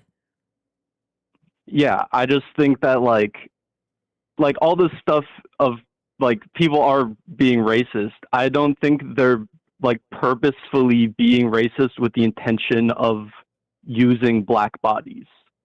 I think like I would just, do you have like evidence of like people specifically being motivated for that reason? Reagan. It's kind of hard to like current evidence. This would still go into the current. Like we did, the war on drugs lasted until like what, 10 years ago? 2010 was when we repealed the war on drug policies. Okay, I see what you mean. Yeah. You got 45 but seconds. Like, okay, I would just like to say, like, I think what's currently maintaining systemic racism is not because of trying to make use of black bodies. I think that idea has not really pertained to modern times. Okay, I mean, I gave you a bunch of evidence, but that's fine. Well, that idea from the past still affects today, of course. I just don't think that idea is still popular today. Okay, then I would say we probably shouldn't have slavery in states anymore. But that's your time. Thanks for calling in. Okay, thank you. All right, now we'll spend the next 5 minutes answering chat questions, then I'll take another call in line. So starting now, chat, you got 5 minutes of uninterrupted office hour questions. Ron, what place do the arts, music, theater, painting, and those who work and create within them have in a communist system? We're always going to need art. We're always going to need entertainment. They would stay the same way. Favorite album? I have no fucking idea. I don't know. No idea. Best argument for pro-choice? Bodily autonomy with a sentience principle. Question, is there anything in capitalism that you could change that would make it work for you? No. Because I have just a blanket disagreement on owning private property. Update on podcast. It's coming. Keep an eye out in April. Can you play a song on your keyboard? Yes, but I won't. Javon, why are you nicer than some of these blank deserve? I don't know. What else? Is there anything? No, I read that already. Question here. Recently, many black people, particularly women, are saying we want to sit out the fight against the new administration. Do you agree, or should we still fight? I think I'm not going to make expectations of black women. Black women have been putting themselves on the line for forever, so I'm not going to make expectation on that. Love you, John. Love you too. Say getting gutted is good for the world overall, isn't it? Less soft power for the U.S. could lead to better outcomes in places that are... Yeah, but the problem, it's a nuance. It's more nuanced. It's way more nuanced. Yes, U.S. imperialism needs to end. No, U.S. Helping places shouldn't. Dream role in a musical? Aaron Burr in Hamilton would be dope. Talk about the beginning of the universe and time. I think the universe has always existed. I think time has always been a constant. I don't think there was a beginning or an end. I'll deal with MAGA family members. I cut them off. If you don't have the ability to cut them off, it's just about making sure. You. What's the word I'm looking for? You prioritize your mental health above all.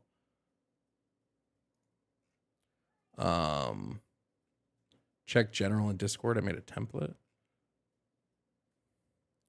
Oh, that's fun. Oh, that's cool. This might be dumb. What businesses would exist under communism that don't exist now? There would be no businesses. Businesses wouldn't exist the way that they do now. First play through a Fable 1 where you go to evil. I always play every game good first because that's typically the standard path. Then I'll go back and play evil. So based in Central Florida, are you aware of any good mutual aid groups? Yes, if you need help, message me on Discord and I can get you in contact. Do you believe in socialism or communism? Both. Counts of communism. Yeah. Can you make a debate topic about school shootings in relation to guns and or mental health? I usually fold school shooting and things like that into police and prisons. I have reasons for it. But. Cyclical universe theory. Yeah. Looking at the facts that males commit the most violent crimes and using that to make rules to curb violence ever okay? Probably not. Because those facts don't really line up. It's not really males, right? Because transgender men don't have the same rates of violence and transgender women don't have the same rates of violence. So it's typically like cisgender men that we need to be looking at. We talked about the restoring democracy and accountability in government executive order. No, but I can make a video about it if you want me to. Favorite ice cream? Chocolate chip cookie dough. I want cookie dough. Opinion on Trotsky? I don't have any.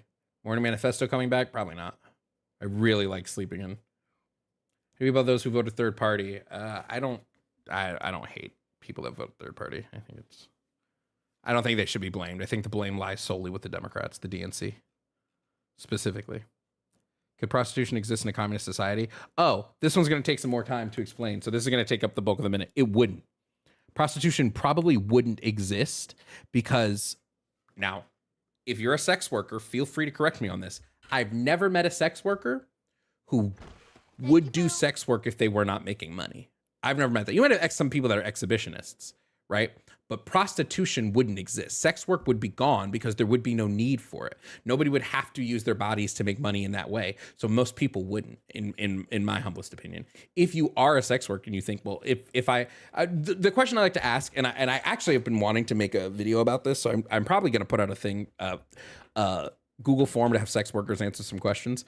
But like, ask yourself, if you are a sex worker, would you do this if all your needs were met?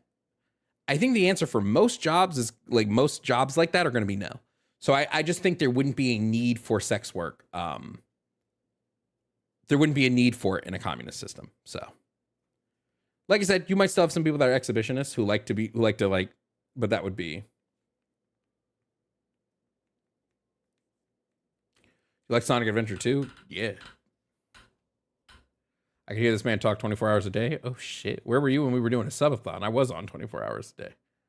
What about porn? Same answer.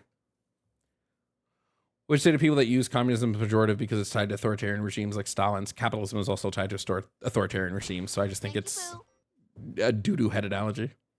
Would you want Hollywood and the entertainment industry to be handled in a communist system? I don't know. I don't know, actually. I'd have to think about that. Favorite game? Right now, I'm replaying all of the Spider-Man PlayStation games, so those. Will you ever do a subathon again? Yeah, but it would be a capped subathon. I wouldn't do an uncapped subathon. It's been 5 minutes. Oh, cool. Let's open the call-in line for a call for office hours. So if you'd like to call in and ask a question, you got your chance to call in for 5 minutes.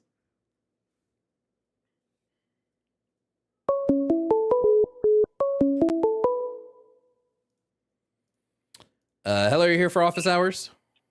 Yes. All right, cool. What's your name, age, and pronouns? I gotta remember to ask. Office hours. My name is Caitlin. I am 35, and my pronouns are she, they. Did you say Caitlin or Kaylin? Caitlin. Okay, Kaylin, my apologies. What's your question, Kaylin? Do you think that a worker co-op is a good middle ground until communism takes hold? Absolutely. I think worker co-ops tend to have better outcomes for the worker. But I also think unions are a really good thing to focus on now too. I think really strong, powerful worker unions. I think those are also what we need to be sort of focused on. Like, I genuinely wish people would boycott Starbucks a little much with like how anti-union Starbucks has been. But yeah. Agreed. I do have one more question. Sure. Do you think that there would be any functional kind of way to have small scale communist society within capitalism? And if so, would selling surplus product be an acceptable way to fund the continuance of the commune while under capitalism? I think you can have some form of, maybe, I don't know. You really can't do communism under capitalism, because communism at its core is the abolition of private property. So really the most you can do is like democratic socialism, which we have seen. I would much rather prefer like a democratic socialist country to a not one. Like I do think like the Scandinavian models do have better, more positive outcomes. So like, yeah, I would say like a democratically socialist model would be better than our current capitalist model. It's definitely better than like cronyism or corporate capitalism. Yeah. Okay. Thank you. Yeah, no problem. Thanks so much for calling in. All right. Stay awesome. You too.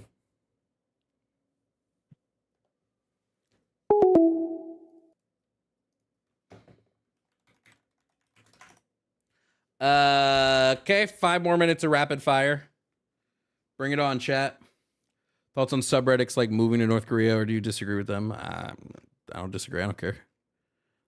Other preferences for women besides being thick, not being a bigot, being woke, TBH. How do you not become overwhelmed or numb by all the MAGA SS hyper-conservative opinions you face each stream? Because the second I turn my computer off, I don't remember these people. I'm just really good at compartmentalizing. What do you think is the best plan of action with the illegal actions of Trump, Elon, Vance when there's no judicial accountability in the Supreme Court and Congress? I can't say out loud what I think the best course of action is, because I will get a visit by the FBI probably. Let's go. Let's just picture me in a green hat with a mustache and overalls, and then that's there you go. How can we in the Latinx community push back against our parents and grandparents who are too afraid of socialism thanks to U.S. imperialism and intervention? God, I don't know. I would probably try to get them to read Open Veins in Latin America, but like they've been so propagandized that it's so hard. Jovan for president? No way. Giving birth is a form of abortion. I used to take that stance. I don't anymore. Would you stream a whole game from beginning to end, not in one night? Yeah, I've kind of done that before. The problem is when I start gaming, so many of you leave. I guess not really that many of you leave anymore. So I really should just be doing some more gameplay stuff. Because like there's still like 100 of you that stay and watch the gameplays. Can you debate some Zios? I don't like debating the genocide, because I just think it's a genocide, and I think giving credence to the other side on this is a bad thing. I think even letting them say, oh, it's not a genocide is ridiculous. So I don't like to, Very new to the communism thing. The biggest part I've had a hard time getting past is the whole authoritarian centralized state to transition to stateless society. You don't need to do it that way. You could just, do a France. Play Meside. I did. We didn't finish it, but I did play Meside on stream. I have the video too. Do you want any recommendation for content creators similar to yourself that focus on Canadian politics? Just post as much as you can. Honestly, it's luck. It's so luck. The reason why my content, like if you're just asking like how do you get your content seen, I just got lucky that one of my videos people liked and it blew the fuck up. It was a video where I was saying men don't have any issues in society. Do you play Rivals? No. Do you see any cities/states that are actively measurably fighting against systemic racism, or do you think those? I haven't seen any personally, but there could be. Has the administration been ignoring the judiciary completely, or is it a lot of large talk? I keep getting mixed messages. They've been blocked on stuff. So yeah, there's stuff that they physically can't do. I love you, man. Love you too. The issue thick clip also blew the fuck up on Twitter. How can we do a France with the gap in militarization of the state being so much wider? You got to always remember the military is part of the military. I think would not go off on citizens like people think they would. Do you see any states actively fighting the regime? Oh, yes, that. New York is pushing back pretty hard. Jersey's pushing back pretty hard. So there are states pushing back against Trump. They're just not doing enough, in my opinion. Objective versus subjective morality is subjective. All morality has to be subjective. Add me on Fortnite. I don't play Fortnite anymore. Love your headset. Love yours too. Have you thought of running for House or Senate? No. No, I would get fucking recalled so fast.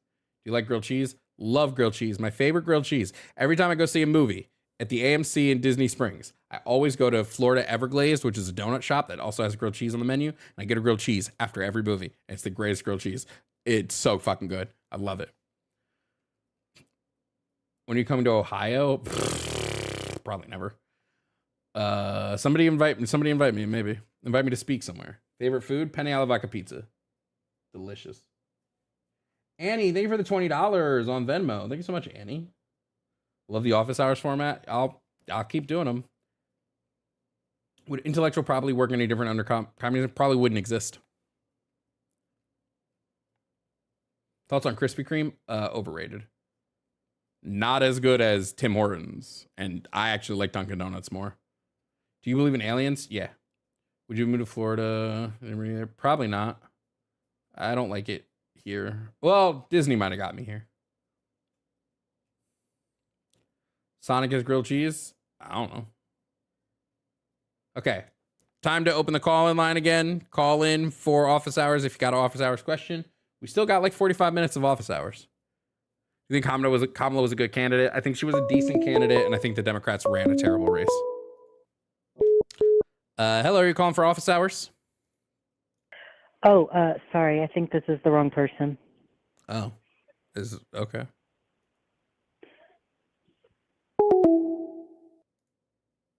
Somebody on TikTok. Let's see if they're here for office hours. Hello, are you here for office hours? Hey man, I just wanted to say good work. That's pretty much it. And also, I started tea a couple days ago. You started what a couple days ago? Tea. Oh, congratulations. Like testosterone gel. Congrats. I'm just feeling really happy about it and I thought I'd share, but Congratulations to you. thank you very much, man. I appreciate you speaking up for us. Yeah, absolutely. Take care. You too. Have a good one. Okay, we'll do another 5 minutes of questions of chat, and then I'll move back to that. Do you have any thoughts how we as leftists can be more organized nationally? That's kind of hard. Would you ever visit New Orleans? My family's apparently from my mom's dad's side lives down there, so she wants me to go down there at some point. Yeah. So we're back on those aliens. I'll put it put it back on alien. I mean, what? Pause. Would you eat a person if it was ethically sourced person meat? Yeah, 100%. Did you get a dog yet? No, I still want a dog. Opinions on AOC? I think AOC is fine. I have no issues. What do you imagine aliens look like? I don't think we can fathom what aliens might look like because we don't even know if they're going to be carbon-based life. I don't think we can even remotely try to fathom what aliens would look like. Do you believe the try? Huh? You think Australia is real? Nope. Who do you main in Smash? Jigglypuff for the meme. Do you like the Monster Hunter games? No. Please explain the eat a person part. If somebody was offering me ethically sourced human meat, I would eat it. I'd have to know. Probably wouldn't eat it a second time unless it was really good. Would you date an alien if she was thick? I'd probably date an alien just to say I dated an alien, bro. The number ain't working. That's because it's not on right now. Feelings on RFK Jr. and his... RFK is an idiot. He's an idiot. He's stupid. He's dumb. He's a fucking idiot. Still want the two you posted about do for free in PDX.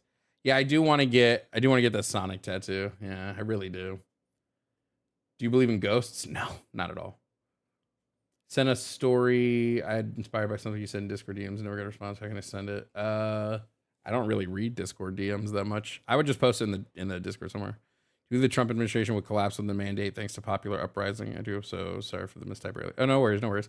I don't know that they could collapse personally. I think they ceded power really well from 2020 to now.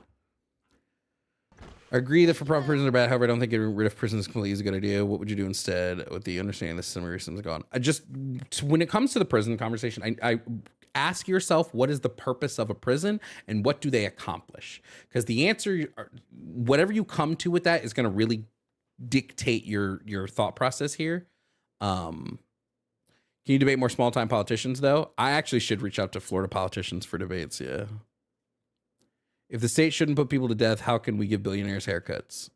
It wouldn't be the state doing that.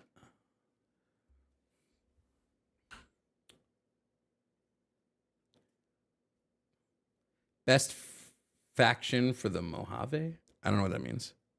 What other tattoos do you have? I have one tattoo. It's on this arm. It's the theater mask. It's the only one I have. Play the Bayonetta games? Nope. Nope.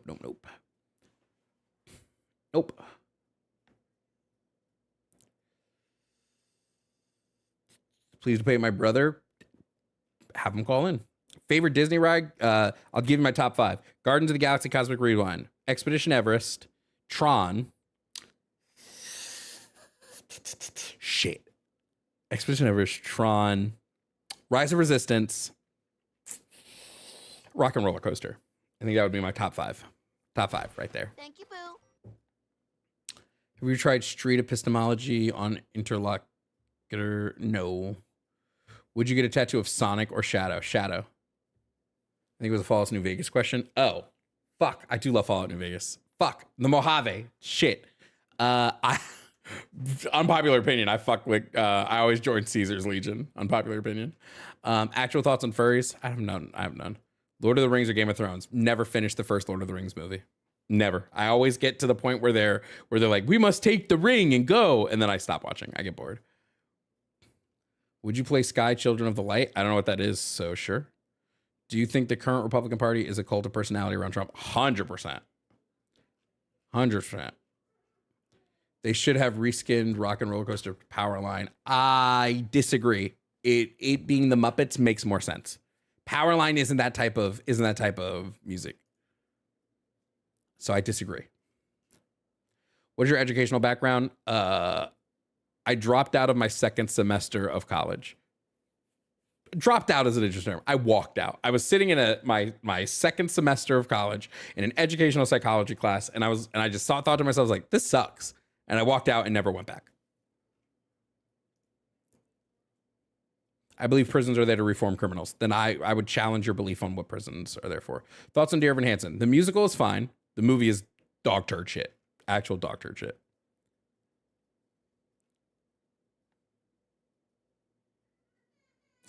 What else? What did you do before social media? I worked a bunch of different jobs. I've worked as a one-to-one aide in elementary schools. I worked at after-school program, and I worked at I did medical stuff for the last couple of years before I started doing this. Right fun 24 hours with Jamin or Rob. I actually think with Rob. I actually think me and Rob could hit it off sans politics shit. Full anarchy in the NV. Yeah, true. It's been 5 minutes. Okay. Call-in line's open again. Oops. Opened up the call-in line if you want to call in for office hours. Throw back to the baddies room when Joe was doing debates on his lunch break. So true. Hello, are you here for office hours?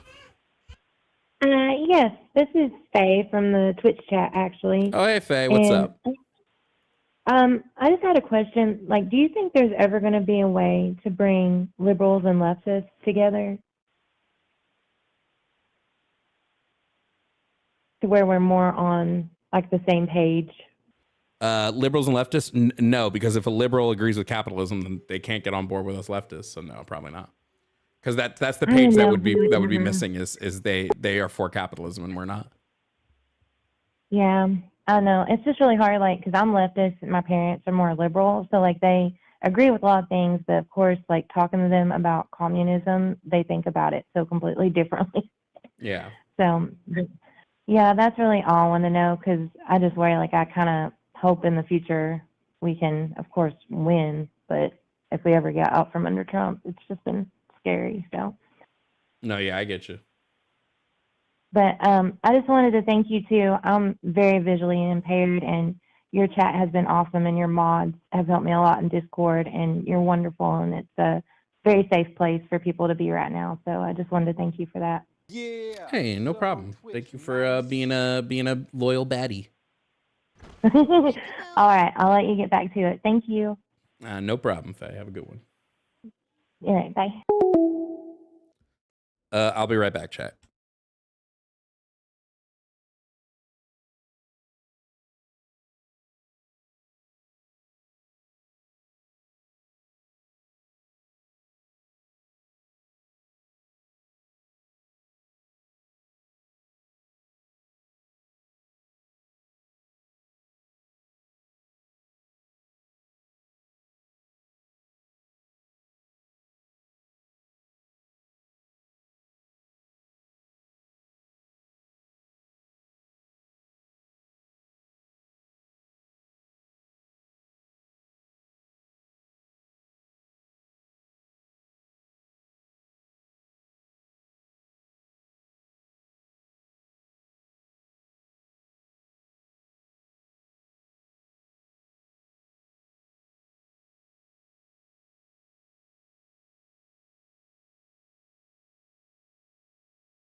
Okay. 5 minutes of chat questions again.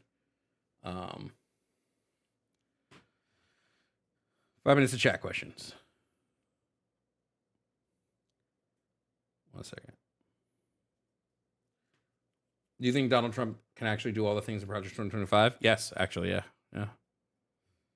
Yeah. If Hitler could do all the things he did, yeah. Thank you, Boo. 100%, yeah.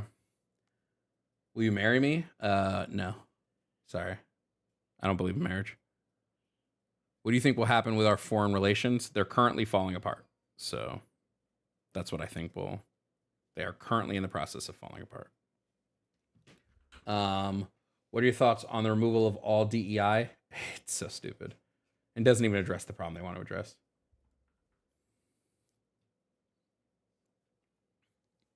Can Bernie come back? I think Bernie's too old, bro.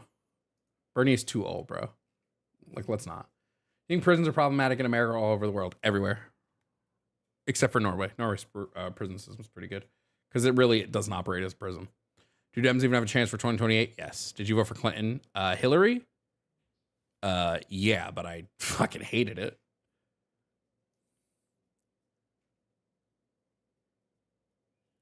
Ever been out of the country? No, but I do want to. I do think I'll be in London this year at some point. Will we go into a depression? We might. We probably are geared for a recession. Who knows if we'll dip into a full depression? We'll find out. Completely do a Nazi Germany. What do you think the U.S. will look like in the aftermath? Hopefully, completely fucking different, dude. Seen the program where they give prisoners cats? I have, yeah. Actually. Thank you, Boo. You had to flee the U.S. Where would you choose to go? I don't know, dude. London, maybe. I don't know. I don't know what places are safe for people that look like me.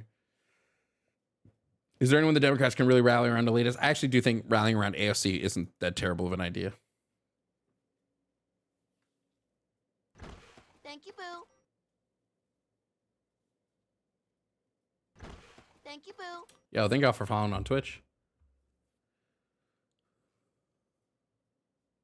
Why do you think many Hispanics vote for and support Trump? Because they didn't think he was talking about them, even though they were.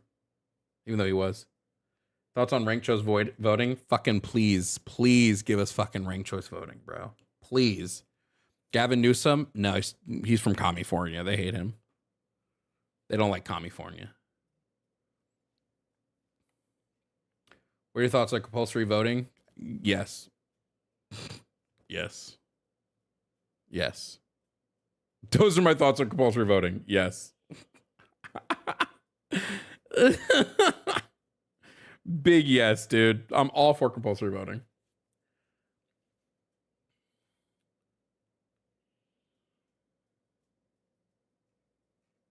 Do you think Sanders would have beaten Trump the first time if he was 100%? Yeah.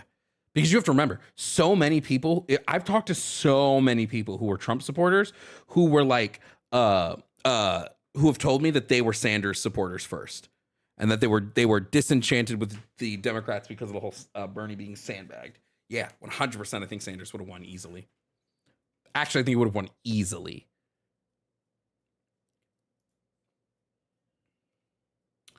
You're the first socialist commerce has made any sense. I'll respect. Hey, thank you, but there's definitely a bunch of other ones. Thoughts on IQ test for voting? Stupid. You, as long as you pay taxes, you should be able to vote. I actually think voting age needs to be lowered. I think the minute you have a job that you start paying taxes for, you should have the ability to vote. How would you avoid going back to currency in a communist system that allows bartering? People eventually think it would be. It's not like the issue with money isn't money in its core. It's the devaluing of the labor. So as long as the labor is not devalued, you can have some sort of bartering currency, right?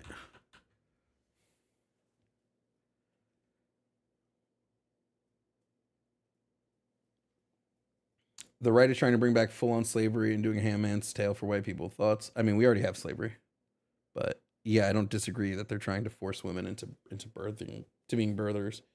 Think there should be an upper age limit on voting? No, because you're always going to be affected. But I do think when it comes to like the presidency, you shouldn't be allowed to be president if you're over the age of 65.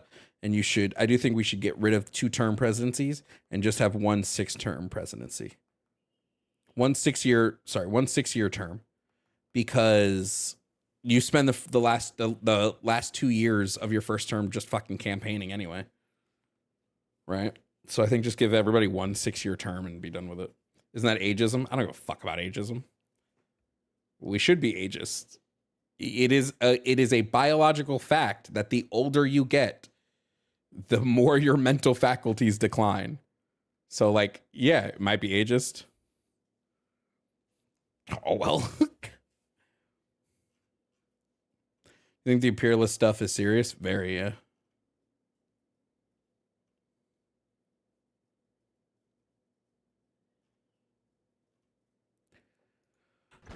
Thank you, Boo. I don't think 2 terms are good, personally, but. Have you seen An Honest Liar? Is that a movie? What are you going to dress as for Halloween this year? I don't dress up. For a while there, it was a solid 6-year period of time. I just happened to own a yellow sweater and a white undershirt.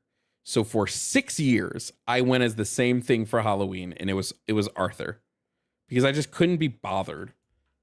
I can't be bothered with fucking costumes. Except for the Luigi stream, which I have to do next week once I get paid. How many tattoos? 1. Marriage is a patriarchal concept designed to force women into a sex maid, basically. Yeah. Proof that systemic racism is real. Veil of Darkness study proves it pretty succinctly. Type of term limits for Senate/House. Probably just like a 2-term limit on that. I don't know. Favorite Fallout 4 companion? Piper. No. Nick. I don't even know why the fuck I said Piper. Nick. When Nick exists, fuck that shit. Nick. Thank you, Nick Boo. Valentine. Or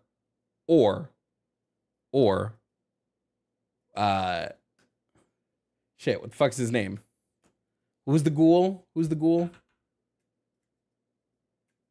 With the hat? Hello?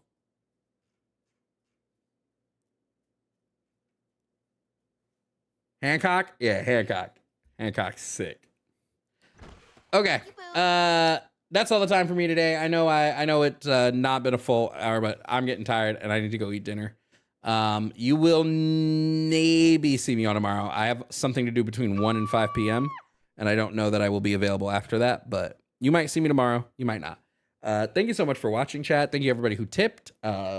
TikTok, you guys have a great rest of your day. Enjoy life, liberty, and the pursuit of communism. YouTube, shout out to you. Have a good rest of your night. And Instagram, shout out to you. Have a good rest of your night.